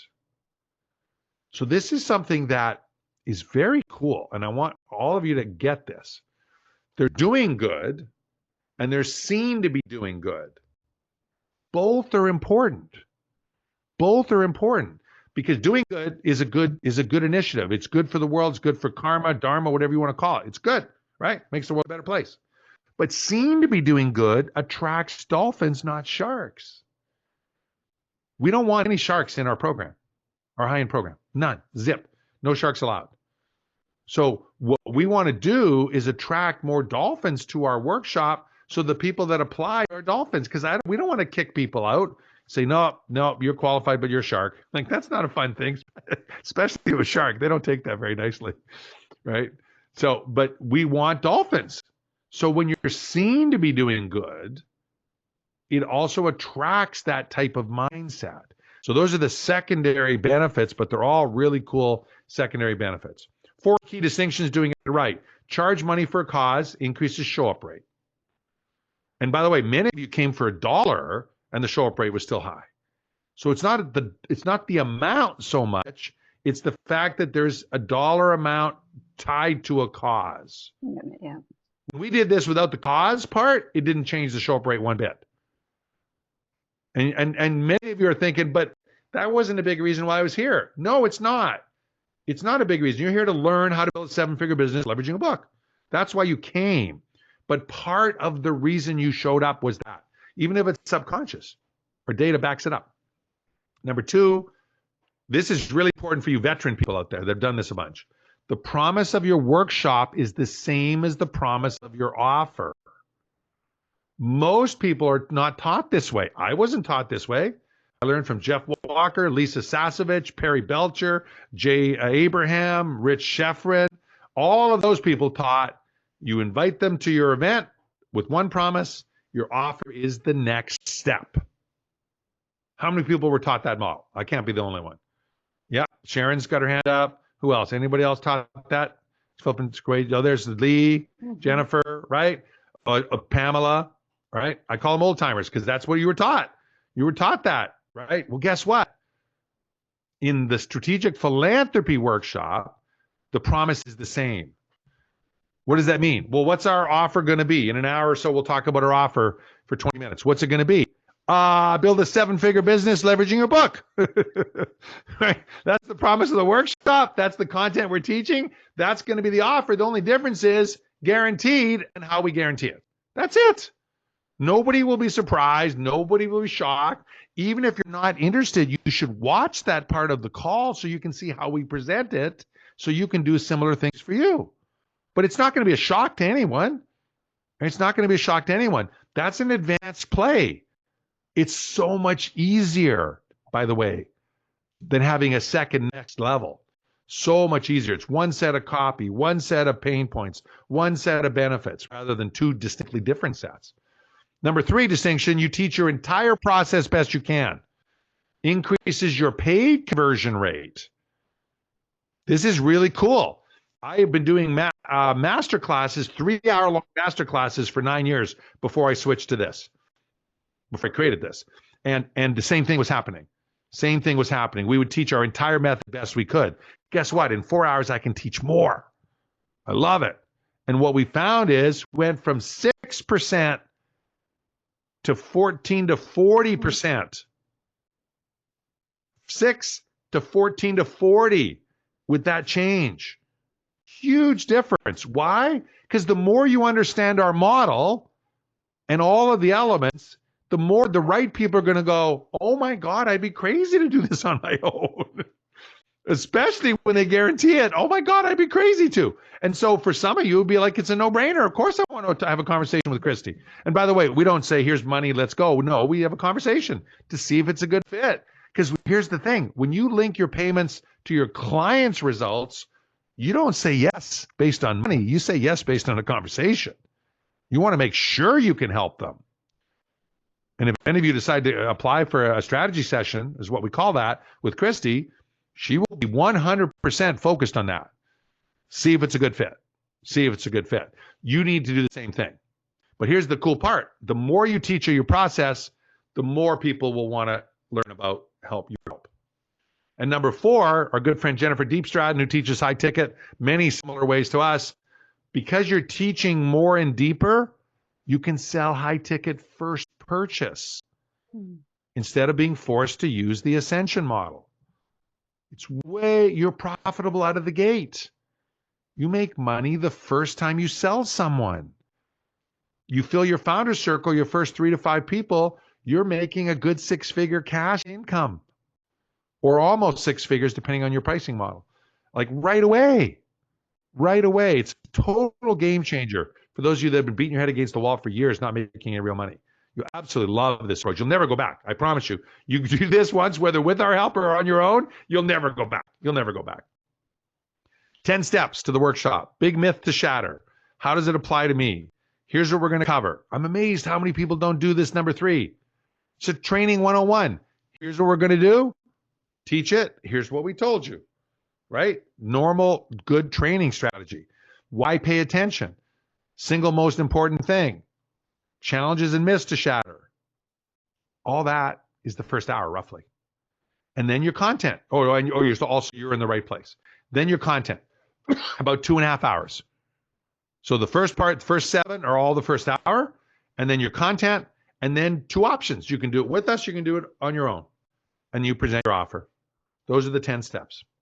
Right? Super clear, super easy to follow along. And there are 7 web pages you need total for a 7-figure business. This is it. You need a workshop opt-in page and an order page and a thank you page. That's most of what you guys saw. Then you need an application page. If someone wants to meet with Christie, you'll fill out an application. There'll be a thank you page saying thanks for filling out the application. And that's it. And if you use referral partners, you have a referral partner opt-in page and a referral partner details page. That's it. You do not need anything else. People that tell you need other websites, you need this, you need that, you need this, are not people who've made money doing this. There are people who make money selling you the other stuff they want you to do. Oh, you need the SEO optimize an authority site. No, you don't. Is it nice? Sure, it's nice to have one of those. Do you need it? No, you don't. This is it. This is it. This is all you need. In fact, Christie kept coming to me when we started working together. I'm going to do this. I'm going to do this. No. Oh, I want to do this page. No. Most of my work in the beginning was, because she's so good at this stuff, was like, stop. Right, Christie? You didn't need to do any of those things. Yeah. So very, very cool. That's it. And then extra for experts. So for you rock stars out there, a couple of tips. Number one, your goal is to optimize rapidly. So if you're going to do this on your own, set a launch date, run your first one before you're ready. Before you're ready, get all those hashtag takeaway feedbacks, improve it, and run it again. When you're selling, you're not selling. You're screening and qualifying instead of pitching and pursuing. Now, I say this, even though it's self-evident, when you link your payments to results, you will screen people, Laura Lee. You don't have to be taught by that. You will. You're like, I don't know, that Tom's applied for my program. I don't know if he's going to listen to me. Is he going to listen to me? Is he coachable? I don't know if he's coachable or not. And if I'm not coachable, don't take my money. Yeah. Here's the thing. If you know they're not coachable in a strategy session, I promise you they're a nightmare when you get in the program. I can promise you one other thing. I've had more nightmare clients than all of you combined because I didn't always follow what I'm sharing with you now. Oh my goodness. Over the years. Oh my goodness. Focus on what your right fit client wants most for their biggest objections for your bonuses. For your bonuses. You still have to have bonuses in a strategic philanthropy workshop. When we get to that part, you're going to be blown away. I promise you, unless you've seen it before, you will have never seen a more compelling offer in your life. Why? By design. We want the right people to go, oh my God, I'd be nuts doing this on my own. That's what we want. You do the same thing. You do the same thing. Where do you come up with those I'd be nuts? What are their biggest objections? What do they want most? Build it in. And then you have a fast action mega bonus, which is even more powerful than everything else you've talked about if you can. And super important, you must offer financing options. Some of your best, most awesome students will be people that can't afford your high ticket offer. Let me say that again. Some of your best, most awesome students will be people who can't afford your high ticket offer. So if you don't offer financing, you are totally screwing them. And you're also getting rid of 30 or 40 or 50% of your best customers. Yep. So you need to offer financing. Do not let money be the reason they don't join you. Let them not join you because they're not a good fit or they're not ready or whatever, but they're not financially ready. Because here's the thing, if you can deliver results, you can finance people. You can finance people because you're going to get results. They're going to have sales. They can pay you. They can pay you. In one of our other businesses, Icon Maker, in our first 15 months, 16 months, we collected $140,000 of interest on payment plans. We collected $140,000 of interest. Those are people we financed. We liked what they were coming from. They didn't have the money. We financed them. You got to do that. These are extra for experts, right? But you got to do that. So micro assignment, quick exercise. If you develop a high ticket program that guarantees results, we're not saying you're going to, but if you choose to, and a workshop like this to support it, how many new clients each month could you get? Right? Time for a little math. And whether that's 10,000, 25,000, or 100,000, those are our three most common numbers. Pick a number, times the number of clients, times 12 months. And what would that be in sales per year? And share the answer in the chat. Share the answer in the chat. So this is your takeaway insight on Strategic Philanthropy Workshop. Post the answer in the chat. So number of clients a month. If you develop the high ticket offer and a workshop like this, right? You don't have to get 60 people like we have. Maybe you get 10 people or 7 people or 12 people or 5 people, right? How many sales, how many new clients a month, times that price, times 12 months, what would that work out to in sales per year? If you were to do this, again, not saying you have to do it, not saying you're choosing to do it yet. I'm just saying playing the if. If you decide to do this, how many could you get? What does that translate to sales? Let's see what you get. Vanessa, $1 million. So Lori, what you do is you take the number of clients you could get per month, your guess, times your offer, 10,000, 25,000, or 100,000, right? Most people in our world end up being a $25,000 offer. So if you're not sure, use 25,000 times 12 months. So if it's 2 people a month times 25,000 is 50,000 times 12 months is 600,000, right? If it's 5 people a month times 25,000 is 125,000 times 12 months is about 1.4 million or so, whatever the numbers are. Just on how many you could actually get, because how do you know if you haven't done it? Well, you decide. If you created a workshop like this and you created a compelling offer, could you get referral partners to send people to you? Sure. So the question then becomes extrapolate out. How many do you think would show up? I mean, are there 5 people in the world that need your help? Are there 55 people? Are there 55,000 people? That's one of the ways to look at it. Like, what's the capture potential of your audience? But for the most part, this exercise is just about extrapolating out. Like, okay, what's possible here? What's possible here? I could certainly get 1 or 2 a month. Okay, do the math. I could certainly get 5 a month. Okay, do the math. I could get 10 a month. Good, do the math. Whatever, wherever your current comfort level is, just use that to extrapolate out. What do we got, Christy, for answers so far?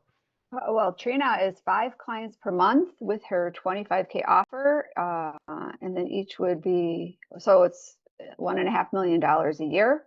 Good math. Sharon Roberts, 10 people, which would be $6 million. Excellent. Let me go back up a little bit.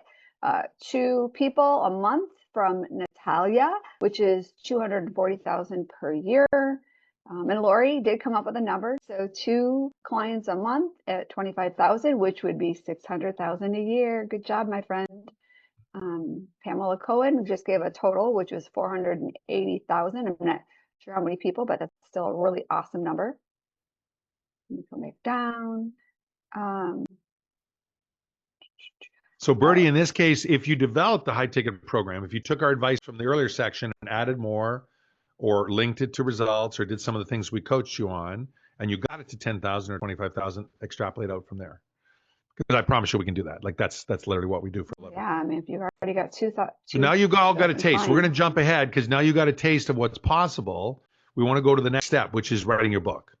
Writing your book. And I'm going to cover this really quickly. And when you hear it, it's going to sound really, really simple. And it is. And it works. So I just want you to know that. It's simple, it is, and it works. That's why we can say write your signature book in 30 days or less. And it starts with a premise of what's the purpose of your book. Who remembers from the start of this workshop the purpose of your book? Type it in the chat if you remember what the purpose of your book is. Laura Lee says make more money. Nope. Almost. Nope. Good guess. Yes. Trina says to get high ticket. No, not book sales. Close. Almost. Close. Almost. Close. Oh, I saw one. Kelly Wiggins, sell high ticket. Close. Very close, Kelly. Not quite. To accelerate selling high ticket programs. The purpose, because otherwise you don't need the book, right? If you can sell high ticket programs without a book, you don't need the book. Right? So the purpose of the book is to accelerate the pace of which you do that. Right? There she got it. Accelerate the selling of your high ticket program. Yeah. Spot so on. here's the process to get your book. You create a high level blueprint. Think of it as a super outline of your process or method. And if you don't have a method, you use the Merlin method to create that. We'll talk about that in a sec. Actually, we'll talk about it right now. The Merlin method starts with the end in mind and then asks what has to happen just before, and then just before, and then just before, and then just before. Quick example, baking a cake. Okay? Let's say you don't have a recipe to bake a cake. Well, or at least you haven't taught people how to bake cakes. Well, what would you do? What's the last thing that happens? Well, if you're like me, the last thing that happens is you eat a piece of your cake. Right? Just before that, you let it cool down. Just before that, you put icing on it. Just before that, you take it out of the oven. Just before that, you test with a toothpick and it comes out clean. Just before that, if you're me, you test with a toothpick and it's not clean because you're too excited and you have to leave it in a bit longer. Just before that, you put it in the oven. Just before that, mix and dry ingredients together. Just before that, you put your wet ingredients together. Just before that, you put your dry ingredients together. Just before that, you decide which recipe you're going to follow. No, just before that, you go to the store and buy the stuff you're missing from the recipe you found. Just before that, you find the recipe. Just before that, you decide I'm going to make a cake. right? That's a quick summary of the process. So you jot that all down, and then you give it to someone that's never made a cake before and say, hey, what is it? Alteria. Hey, Alteria, bake the cake. Follow this recipe, pretty please. Tell me what you think. And then you watch and you see where she gets stuck. And when she asks you questions about language you use that's like industry terms that she doesn't know what it means, you clarify that and readjust your blueprint.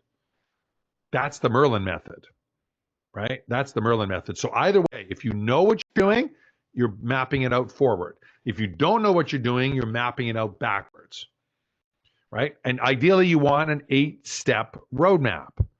They want to know your life is easier with your help, right? Remember, our job is to bring order from chaos. Organizing it into 8-step roadmap, or if it's soft outcomes, an 8-step wheel of life. Or if it's both, you do both, right? You do both. But either way, you're doing this master level blueprint. Then you're going to name the process or method, right? Name the process or method.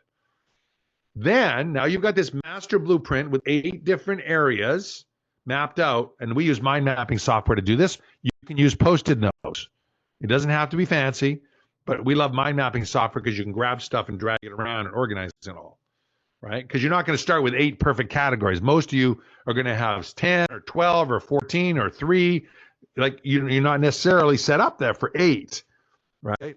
So then you start dragging them around and organizing them. Now, once you've got your 8, you've got to prove your method. For each of the 8 steps or the 8 parts of your wheel of life, 3 to 5 teaching points. 3 to 5 teaching points.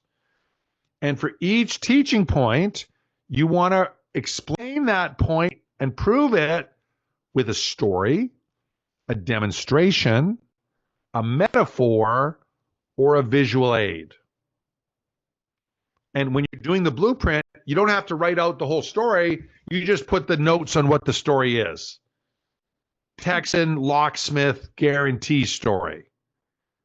I've told that story now, I don't know, 400 or 500 times. I love telling it. Every time I tell it, I get re-inspired for strategic risk reversal. And it shows, doesn't it, Christy? Yeah. Like, I love telling that story. But in my blueprint, all I would have to say is Texas locksmith story, risk reversal. That's it. I don't need any more notes because I can tell that story. I tell that story in 5 minutes or in 55 minutes now. If I was doing a book, I'd probably look for somewhere in between. Doesn't matter, right? So you do your outline. And by the way, ideally a mix of all of these. A mix of stories, demonstrations, metaphors, and visual aids. You mix it up. You mix it up as you go along, right? Sometimes you see me here on the screen. Sometimes you see me here on the screen. Sometimes you see us here on the screen. Sometimes you go to gallery mode. Why do we do that, right? Because we mix it up. We mix it up. We tell different stories. We're sharing different anecdotes, right? We're being real, right? You do the same thing. In your blueprint, you outline all these parts. And then here's the cool part. That, by the way, if you know what you're doing, is less than a week, 1 hour a day. Less than a week, 1 hour a day. And you will want to do that, by the way, 1 hour a day or 2 hours max. It's good to have breaks in between to keep your thoughts clear. Then you come back and now you record it. And ideally, you find someone that's great at interviewing you to interview you. You can go to Upwork.com or Fiverr. There's lots of places. Maybe you know someone who's good at interviewing. Don't do it yourself, though. Don't do it yourself. Have someone interview you and record the entire thing, 1 chapter at a time, 1 chapter at a time. And with Fathom and Zoom, you can have transcription on the fly. Sometimes you actually want to go pay for transcription. But either way, you transcribe it. And then you edit and polish. And for this, we recommend you hire professional editors to do this.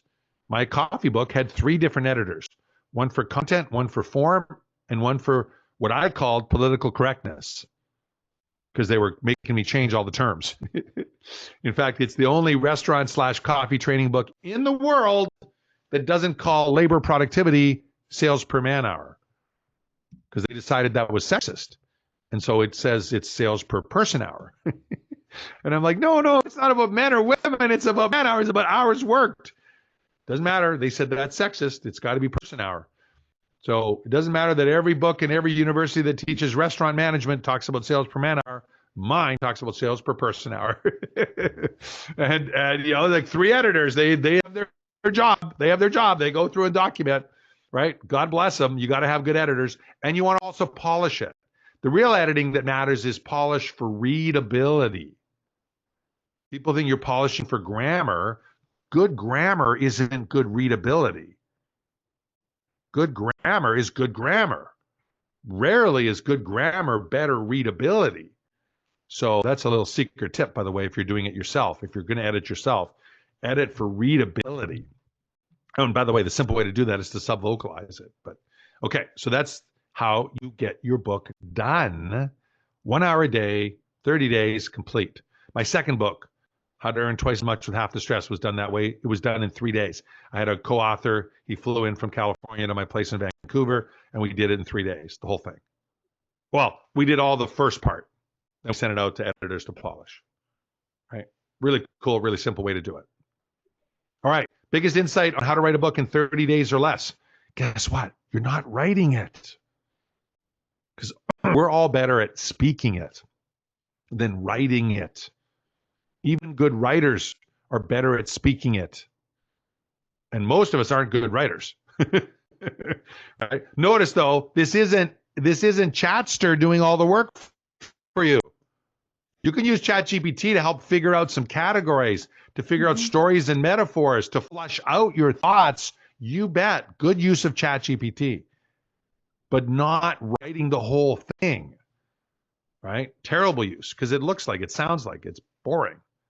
Boring. Anything you want to add to this method, Christy? Well, yeah, and if you are using ChatGPT, it's not utilizing your intellectual property, your unique process, right? You're creating a book that anybody could get on ChatGPT. And so it is good for brainstorming, but you need to kind of just figure out what your system is and use this process because it's super easy. And sometimes we think that we have to create this masterpiece of a book, right? And it's about helping our right fit audience get the transformation that they want. And if it's too much, too big, too complex, they're not going to read it and get those results. So it's about having the right book with the right amount of information and organized the right way. All right. We're going to skip the break. We're going to keep running going because we're going to show you how to take that book and generate a tribe of right fit audience, self-funded, and raise money for a cause all at the same time. We call that your strategic philanthropy book launch. Your strategic philanthropy book launch is a really cool concept that unless you've been to our workshop, you've never heard of this. I promise. The easiest way to build a tribe of raving fans is with a Kickstarter style fundraiser for a related cause. It's truly doing good and making money at the same time. All right. There are 5 stages to a strategic philanthropy book launch. Number 1, you got to pick a great cause. Number 2, you got to create your offers. Number 3, you got to choose and build your platform. Number 4, you got to drive traffic. Number 5, you got to recognize and reward referrals. Let's break this one down. So first, you need to pick a great cause, a cause that aligns with your mission, ideally that has an audience that they can promote to. And there's a profit acronym that I teach that will show you how to pick the right cause in a moment. And then you want to get their support and get their buy-in to promote because you're going to be raising money for them when you do it. Okay? By the way, how do you pick that cause? The acronym is PROFIT. Profit, P-R-O-F-R-T. P is PR potential, right? We opened some coffee roasters called Roastmasters, and our cause was Coffee Kids, which did microloans for women in developing countries. Well, 70% of all coffee is bought by women, and we were competing in Starbucks. We had an unfair competitive advantage. Our customers were saving women's lives in developing countries and getting great coffee. That didn't happen at Starbucks. We would seek out locations near Starbucks. That's how good we were. And in the first 24 months of rolling out Roastmasters, 23 months, we had 24 articles published about our work. By the way, in this store, we were roasting coffee on demand. Nobody was doing that. You'd walk in, order coffee, a pound of Guatemalan medium roast. We'd put it in the roaster. 8 minutes late, you take it home hot. Nobody was doing that at the time. called Roaster Retailer. We had 24 articles in 23 months. One led with that. The other 23 led with this amazing coffee kids and microloans for women. And oh my God. And oh, by the way, they roast on demand in the store. It's pretty cool. It's all organic. And oh, you should hear more about these women. It's amazing. It's amazing. And I was pissed. Oh, I haven't told you this, Christy. I was so mad at these reporters. They're always focusing on that. Why don't they focus on our roaster? It's so unique. No one in the world's doing it. Guess what? Reporters' jobs are not to promote your business. Their jobs are to entertain their readers. Or if you're on radio, their job is to entertain their listeners. Or if you're on TV, to entertain their viewers. That's their job. Your job, their job is not to promote you. I didn't know that back then. I got really pissed. But here's the thing. Only one article focused on the roasting. The other 23 focused on that. And we were the fastest growing coffee franchise in North America over that period of time. In total numbers opened. Total numbers opened. We were competing against massive chains. Starbucks is not a franchise. We were competing against Second Cup and Gloria Jean. They were opening up as many as they could open up. We were opening up more. So it was so powerful, the PR potential. You definitely want to look at that. Number two, related. It needs to relate to what you're doing. Par Masters was a indoor golf facility. We used Right to Play, teaching kids to play in developing countries instead of killing each other. Obligation, a percentage of gross or a fixed amount, not a percentage of net. This isn't about greenwashing. This isn't about tricking people. All the ticket sales, whether you paid $1 or 27 or $1 then added 27, and you guys did a combination of all those. Thank you again. Every dime of that's going to Kiva. Every dime of that's going to Kiva. Thank you for that. Fun. Casual Fridays. This is really cool. Casual Fridays was a marketing campaign invented by a jean company. You probably don't know that unless you've been to one of my workshops. Casual Fridays was invented by Bootlegger Jeans, a Western Canadian jean company who was brainstorming, people only wear jeans on the weekends. If we could get just one more day a week, we would get 50% more jean wearing. That's a lot more jeans, right? 2 days a week versus 3 days, 50% more. So they decided to go to a local children's hospital and say, we got this campaign. We want to raise money for a children's hospital. We're calling it Jeans Friday. And they're going to have these big buttons and $5 is the button and the money goes to you guys. You cool with that? Oh, yeah, that's great. Thank you. We can use money. So they started selling these buttons in their stores. It's so cool strategy. The only reason I know this is I was a marketing director for the largest shopping center chain in the country in Canada at the time. That's when I learned about this. And Bootlegger Jeans started selling these buttons, and here was the deal. If you wore the button, you could wear jeans on Friday. And they literally started Casual Fridays. What everyone knows, pre-COVID, Casual Fridays was a big thing. COVID, it's casual every day. but like Casual Fridays is a big thing on the East Coast. It's a huge thing, right? People are so used to their suit and ties on the East Coast. Started by a jean company, right? Why? Because it was about fun. It was about fun. So make sure the cause you pick is fun. And my personal belief, and I know Christy, make sure it's about independence rather than dependence. Not a hand out, but a hand up. That's why we do Kiva and microloans. And when they pay us back the money, we relend it. We could take the money out. Christy and I could take the money. They pay it back. But we relend it. In fact, I saw a notice this morning, $95.24 ready to relend in my account. Yeah. So I got to jump in this weekend and relend that, and I'll probably top in some more at the same time because that's what I do every time I do it. I love it, right? And finally, time. Time. You want to pick one cause and stick with it. One cause and stick with it. Good example is our strategic philanthropy book launch for these guys. I already told you, Unleash Your Humble Alpha, right? They picked Generosity Feeds for their transformational contribution program. And you create offers like Kickstarter style offers. You can look at Indiegogo, Kickstarter. The links are here. You guys stick around at the end. You're going to get the slides. You can get all the links. Average supporter will spend $60 to $70. So you want to have several offers below and several offers above. 8 to 10 in total, best practices. And a couple of the tops, super sexy, super amazing, even though you're not going to sell any of them. They're very good for viral sharing. So make sure you have some of those. And here's the offers we did. For the first entry level, feed a child to do their cause. Feed one hungry child and get our Humble Alpha Pledge, which is an electronic document. Reward, feed one child $3, right? Then the next one, Humble Alpha ebook, and feed 3 kids $9. Humble Alpha audiobook, feed 5 kids $15. Getting the idea? Humble Alpha book, the actual book now, right? Feed 5 kids $20. $20. Full set of all 3. Feed 10 kids $37. Pay it forward, 2 full sets. One for you, one to give away. 15 kids fed, $59. Now you go above, limited edition signed book. I got it here. Yep.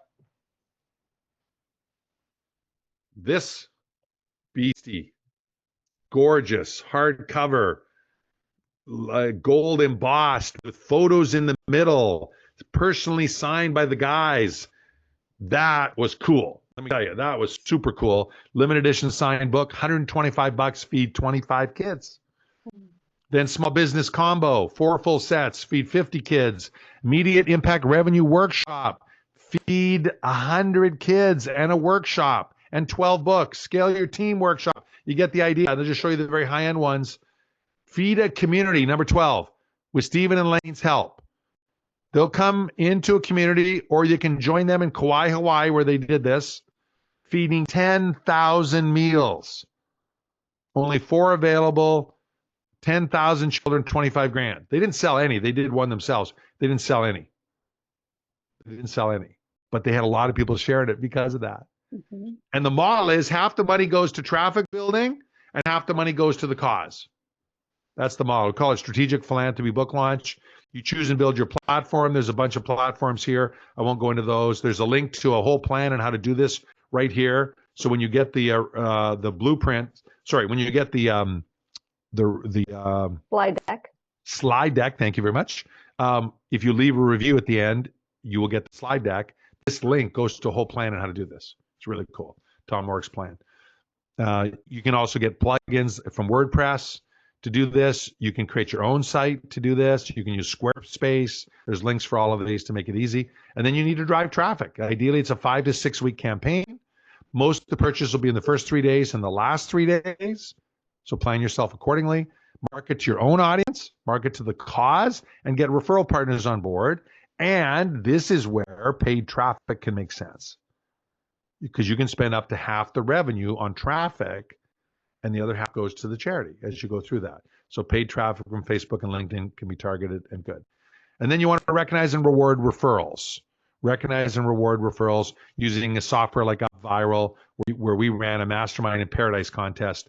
We gave away a trip at the Marketers Cruise, plus a mastermind, plus a stage talk, and a few other things right there. And that's the software called UpViral that we use. And every time you share it, you get 10 more entries. So that's called bonus entry sweepstakes. Really cool strategy. So that's Strategic Philanthropy Book Launch. Next up, open your floodgates. Open your floodgates. When you have all these ducks in a row, now it's time to open your floodgates. And I'm not sure we can do that on here. I haven't tested this whiteboard feature in a while. So let's just go here and see if we can get the whiteboard working. Breakout whiteboard. Because you know me and my fancy drawing, right? No, we have to see this. We have to see the drawing. But Zoom makes so many updates all of the time. So we're okay, is it on? You see me? We have yes, there we go. Okay, so this is really high-end artistry. You will soon see I am a professional. Do not try this at home, kids. Okay, so what is this? This is the riverbank of whatever. This is the riverbank. Okay, that's the riverbank. And in the river, this is the river of life. And so imagine, if you will, everything you want in your life is flowing through this river. More clients, more freedom, more joy, more passion, more donations to charity, more time with your family, more love, more laughter, whatever you want in your life. River of life. Give me a thumbs up, guys, if you follow me. River of life. Hakuna Matata, baby, right? Okay, good. Now, as an entrepreneur, what do most entrepreneurs do? They say, I'm going to go build a swimming pool over here from this river of life, and I'm going to fill it from the river of life because I want this amazing swimming pool, i.e., I want my own 7-figure business. You with me on the metaphor here? Okay, good. All right. So what you're going to do, and I'm going to change this to green, is you're going to go, and we're going to do this. You're going to grab your bucket, and you're going to walk over to the river and stick the bucket in. And then you're going to take that bucket and you're going to come back and you're going to dump inside, right? And then you're going to do it again. You're going to grab another bucket and you're going to take that same bucket and go back and fill it up again. And you're going to come back and drop it off. Now, if this is actually a hole in the ground, how long would it take to fill the swimming pool?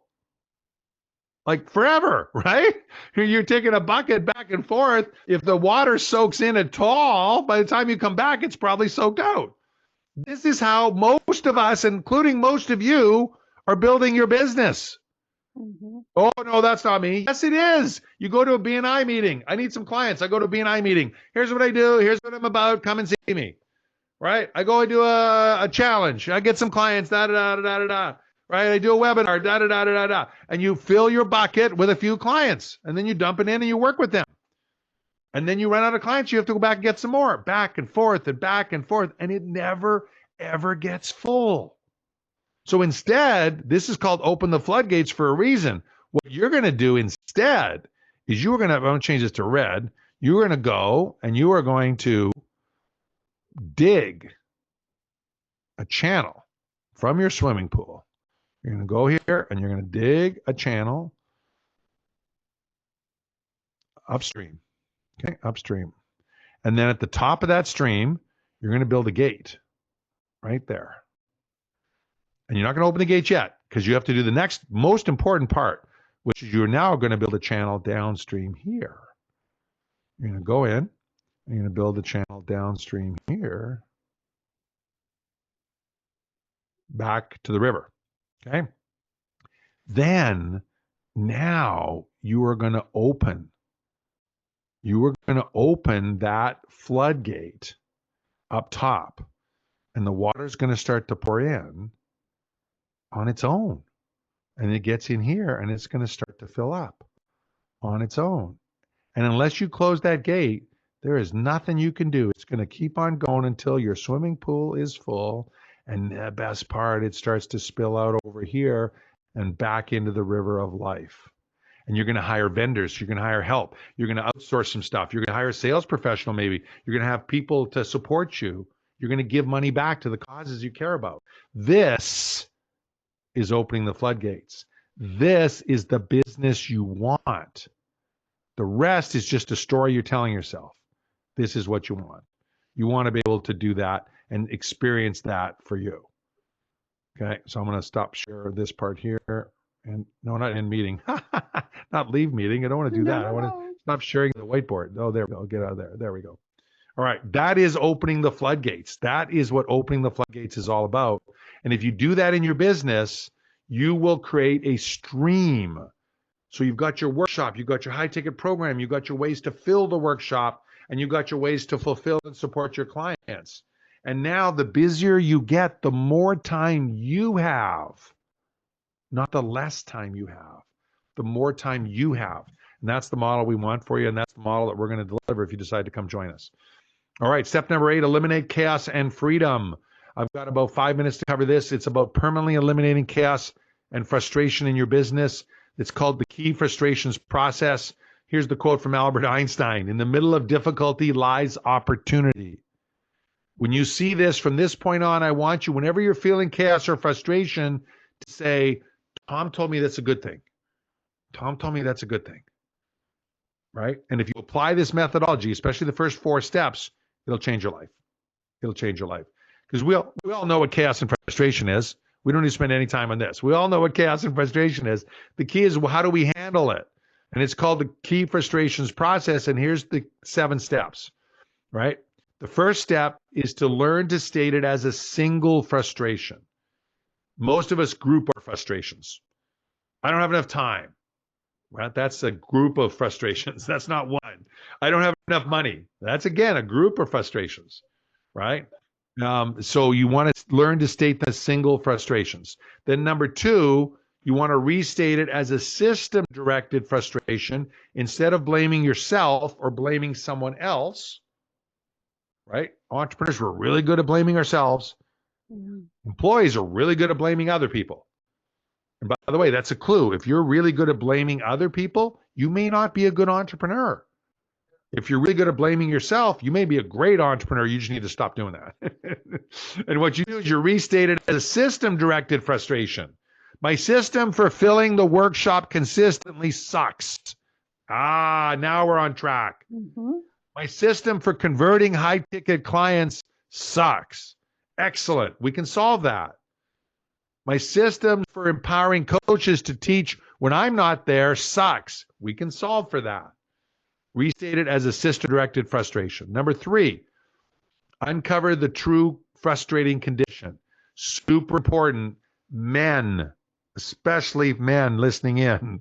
Guys want to jump right to step number four. They want to go straight to the solution, right? Married women, they want to go straight to the solution. Instead, you got to stop and dig into it. Find out, is this the actual thing that's the problem?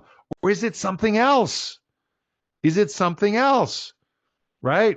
If you keep having broke people show up to your workshop and you don't offer financing, are you the problem or are they the problem? I would argue it's you, right? Just because people don't have money doesn't mean they're not good people. Some of our best clients are people that don't have money, right? By the way, they can also be a terrible client. Just because they're broke doesn't mean they're good. It doesn't mean they're bad. So when you need to hear is you need to dig into that and find out. And then number four, identify the generic system solution. You get to hear consistently and you will change your life. Because after this, it's pretty easy. It's work, but it's easy. Affirm your commitment, i.e. priorities, decide when. Next, define the specific system solution. ChatGPT is so good at this if you've done your homework on the other steps. So good at this. Absolutely life-changing. Good. And number seven, roll it out. Implement it all system-wide. That's the process. We call it the key frustrations process, and it will absolutely change your mind if you decide to come play. So biggest insight on the last couple of stages, hashtag takeaway, throw it in there. We're talking about opening floodgates. We're talking about writing a book in 30 days or less. Any of those insights, share.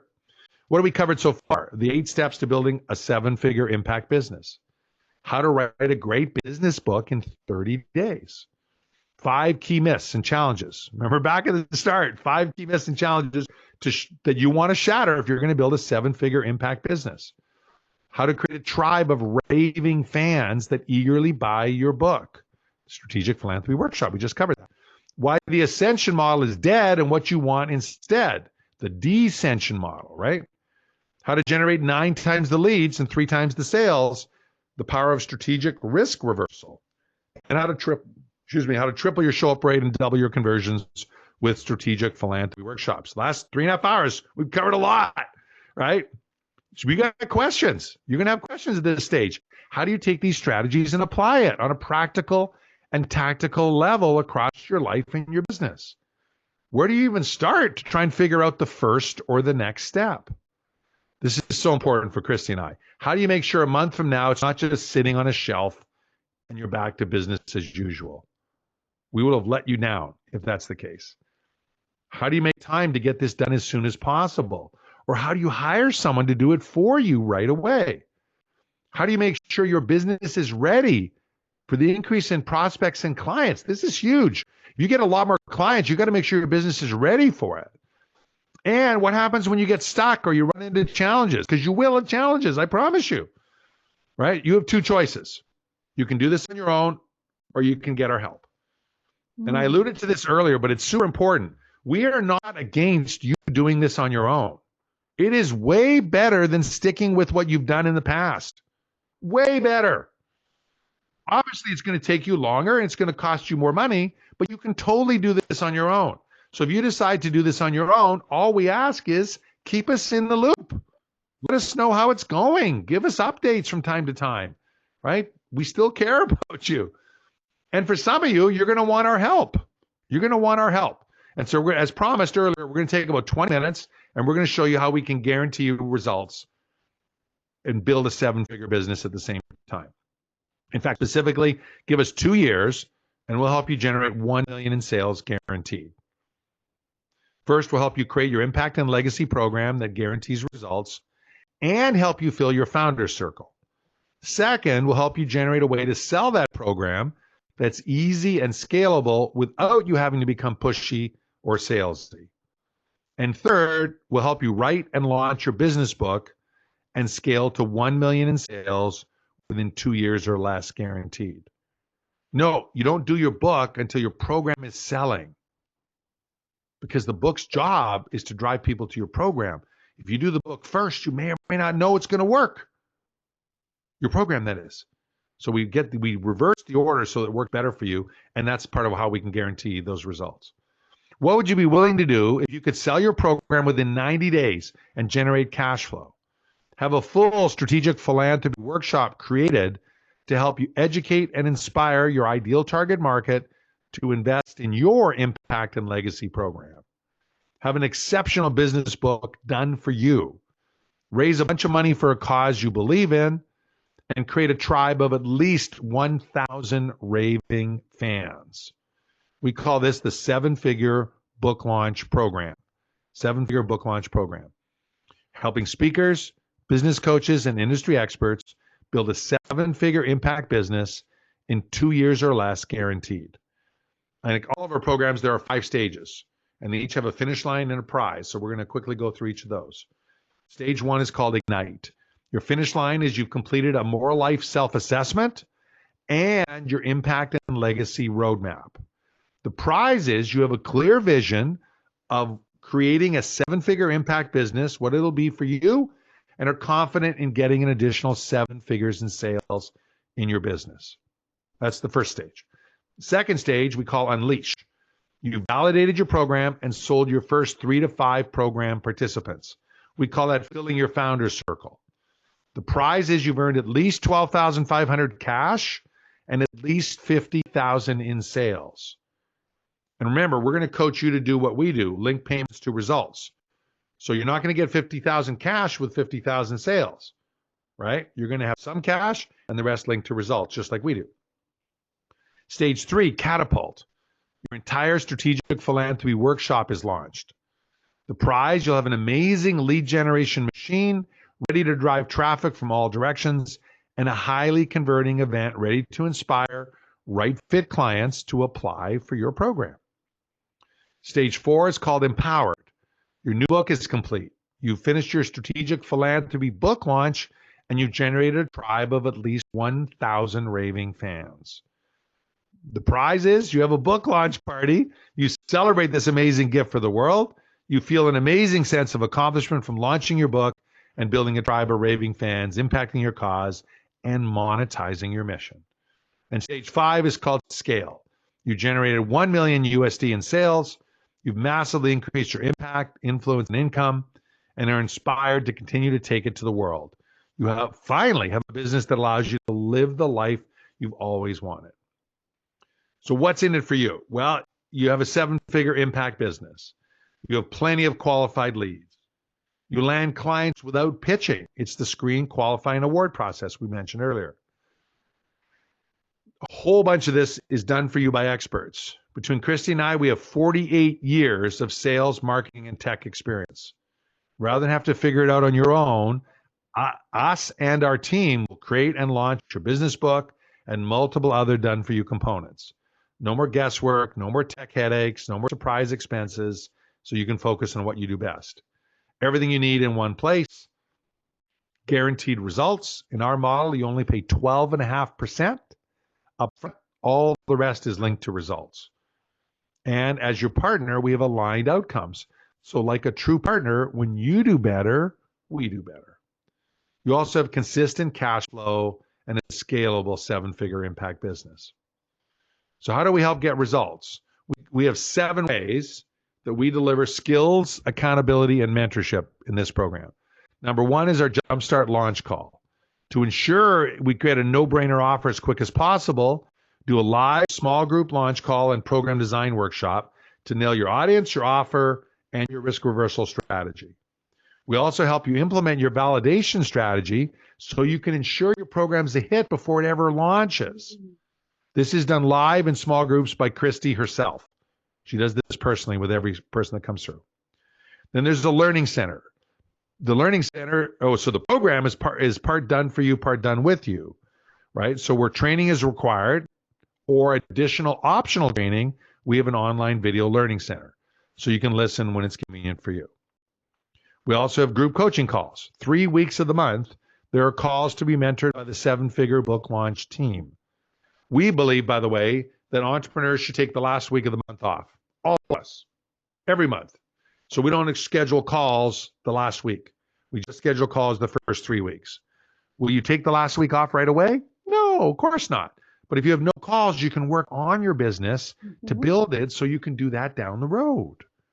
Right? Super important. Group coaching calls, you get individualized attention, getting the help you need. You won't go to all the calls every single week. You'll go to the call that relates to where you're at in the process. So you'll have one call to go to each week. Also, a done-for-you strategic philanthropy workshop. This entire workshop you see, we create a done-for-you version of this for you. 24/7 community access to a special Slack channel. If you're not familiar with Slack, it's kind of like a Facebook group without the dopamine addiction of Facebook, where you can communicate. Staff can answer questions. Other people in the program can answer questions. There are people in different time zones in this program. So the cool part here is you can submit your question, go to bed, come up and have 3 or 4 people answer it for you by the next day. This is really good for tactical stuff, not really good for strategic stuff, right? It's really good for tactical stuff, though, because it's a quick way to get answers. Either way, you'll have the help you want and at your fingertips anytime you need. And an accountability partner. You will be assigned your own accountability partner who will set goals with you every week of the program. It's a 15-minute process. Really simple. Here's your top 4 goals. How'd you do last week? How you doing this week? What are you doing? Boom, boom, boom, boom. And as a bonus, you invest 30 minutes a week helping them on their program. And they invest 30 minutes a week on you helping your program. So you haven't lost any time, right? You follow me? 30 minutes, 30 minutes. But what you get is fresh enthusiasm, fresh passion going through. It's a really cool part of it. This one area alone is 30% of the results. Because we all need accountability. Face it, we all need it. And then a done-for-you strategic philanthropy book launch.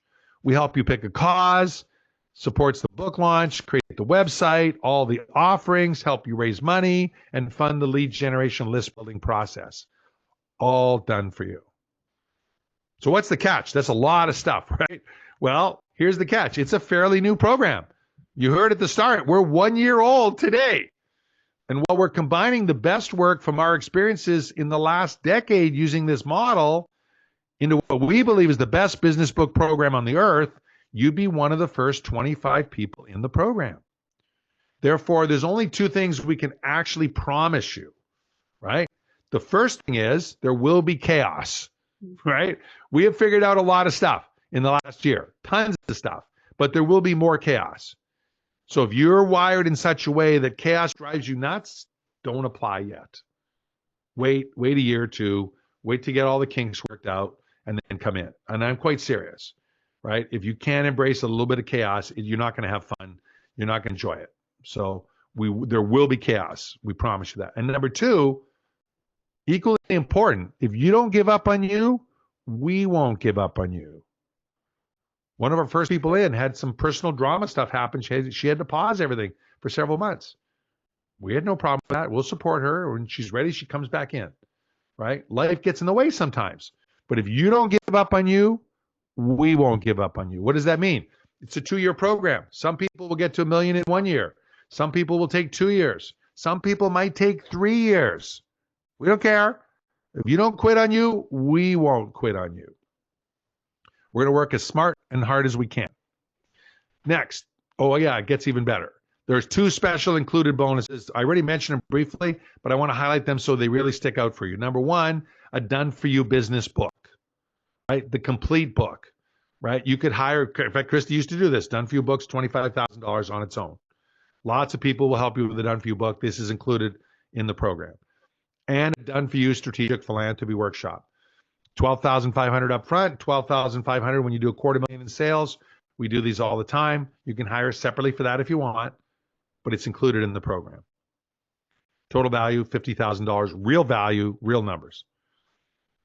However, since we believe in rewarding fast action, we have one special Take Action Now super bonus, but it's only for those who apply for a strategy session before the workshop ends, right? And gets accepted in, right? We both agree this makes sense.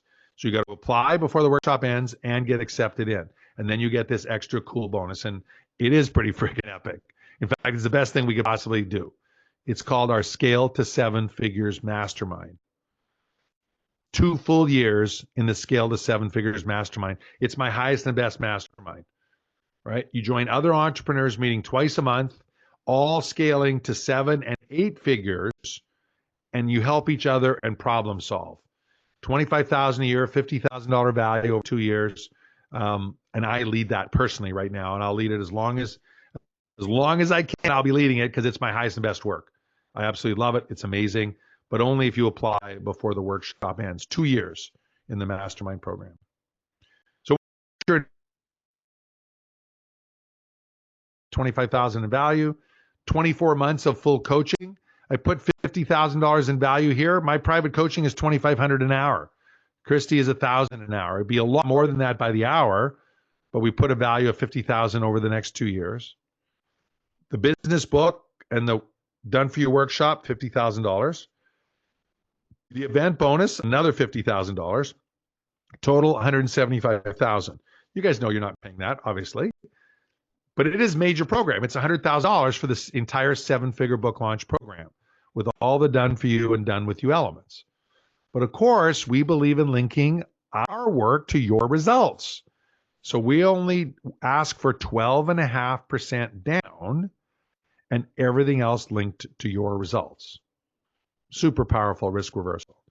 So if you think this is a good fit, your next step is to meet with Christie. We call it a strategy session. We used to charge for this strategy session. We don't do this anymore because we realized it's not fair to you and it's not fair to us, right? We don't want you going, okay, I'm in. We're like, no, we want to have a conversation. If you think you should be in, let's talk. But the link is on the screen. Christie will put it in the chat box for those that are here live. If you're watching this on a rebroadcast, it'll be below the video somewhere. It's ravingfans.org/book strategy call with some dashes in between. And you book an hour-long call with Christie. And the first half of the call is entirely dedicated to see if we're a good fit, if we can crush it for you. And if you agree and we agree, then we go to the second half of the call. We talk about all the details, financing program, all the other stuff. Okay? And it's a true strategy session. By the way, this includes what we call our risk-free triple guarantee. Viable program guarantee number 1. You make the second $12,500 payment only after you sell $50,000 worth of your programs. If you don't sell $50,000 worth of your programs, you never give us another dime. That's how confident we are. That's the next payment. There's a no more expenses guarantee. Everything you've seen in all the stages is covered. Tech, editing, book production, staffing, website creation. You don't pay a dime for any of that stuff. You need a cell phone. You need internet access. Right? You need some basic stuff. But all the stuff we're providing you, everything is covered in this program.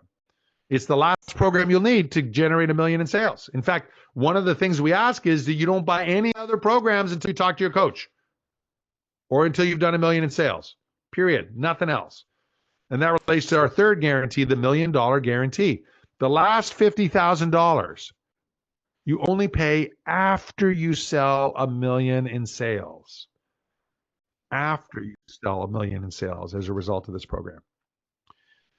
And we have 2 more fast mover bonuses, but only for the first 10 people that book strategy sessions. How many we got here? 63. Okay, so this is actually relevant. Sometimes this number isn't going to get filled up by the number of people in the room, but knowing our workshops, this will fill up. So for the first 10 of you who book a strategy session, and remember it's free, right? We don't want you booking it because it's free. We want you booking it because you want to play this game. Let me be clear. But for the first 10 that do apply, right? If you go ahead, we both say, yep, let's do this. You get all your software subscription and support included. An entire CRM software system. You don't need anything else. This will cover everything. Calendar, portal, email mailing. You'll pay for your emails that you send out based on volume, but all of the software CRM to run it all is all included. It's a $6,000 value. I love it. We use it all the time. Christie was using this platform before we partnered up. And so when I suggested we include it, she's like, yeah, I love it. Let's go. You guys saw it because you used it when you came in here. Bonus number 2, an entire done-for-you strategic lead magnet funnel. We all need tribe-building strategies. Oh, Christie, it looks like your schedule button may not be working. Yeah, So you need to answer the questions, Altera. Yeah. Oh, okay, got to answer the questions first. Yeah. That makes sense. Yeah. So a done-for-you lead magnet funnel. You need a simple way to build a list of your right fit audience subscribers. We're going to completely do this for you. Build the entire thing. $2,500 value. Frankly, that could be a lot higher, but that's included. And not everyone's going to have $12,500 to pay in full. We know that.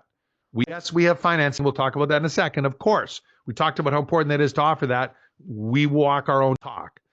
But if you're able to pay in full, right, we have a special extra bonus just for you. And it's a pretty good one. An entire done-for-you virtual summit. A tribe building summit. Multiple speakers, you're the host, you interview the people, all done for you. And that's got a $5,000 value. One of my business partners charges 20 grand for her summits. $5 grand is a very fair market price for that. If you're able to do pay in full, that's a bonus for you. You'll get a lot more people faster, you grow faster, and you get a return on your investment faster. So why so much value right now? Great question, and frankly, super important. We're launching a global movement. Our goal is to serve and support at least 100 coaches to build a 7-figure impact business. To do that, our first 25 clients need to crush it. So we built in multiple done-for-you components to ensure that all of our first clients get results fast. To do that, we want overwhelming value. This program is designed to do just that. See, we want you to become a raving fan and eagerly refer others. We already have several people in the program that have been referred by others. We want the same thing to happen with you. The only way we're going to get to 100 people in the program isn't by just running workshops. We're also going to want our existing clients to keep on referring people. And the only way you're going to refer is if you're blown away. We know that. And so that's our game. That's the game we're playing. It's super important. All right. So what if you're all in, but your cash flow sucks today? I'm going to go to gallery mode. Who's honest enough to wave their hand for that? They love this. They totally want to do it, but their cash flow sucks. 1, 2 honest people. That's it. Just 2 honest people. Wow, you guys must make a lot of money. I like that. 3. There we go. 3 or 4. Yeah, it's totally fine. Listen, I'll tell you, some of my best business decisions ever have been made when I had no cash. Some of my best business decisions ever have been made.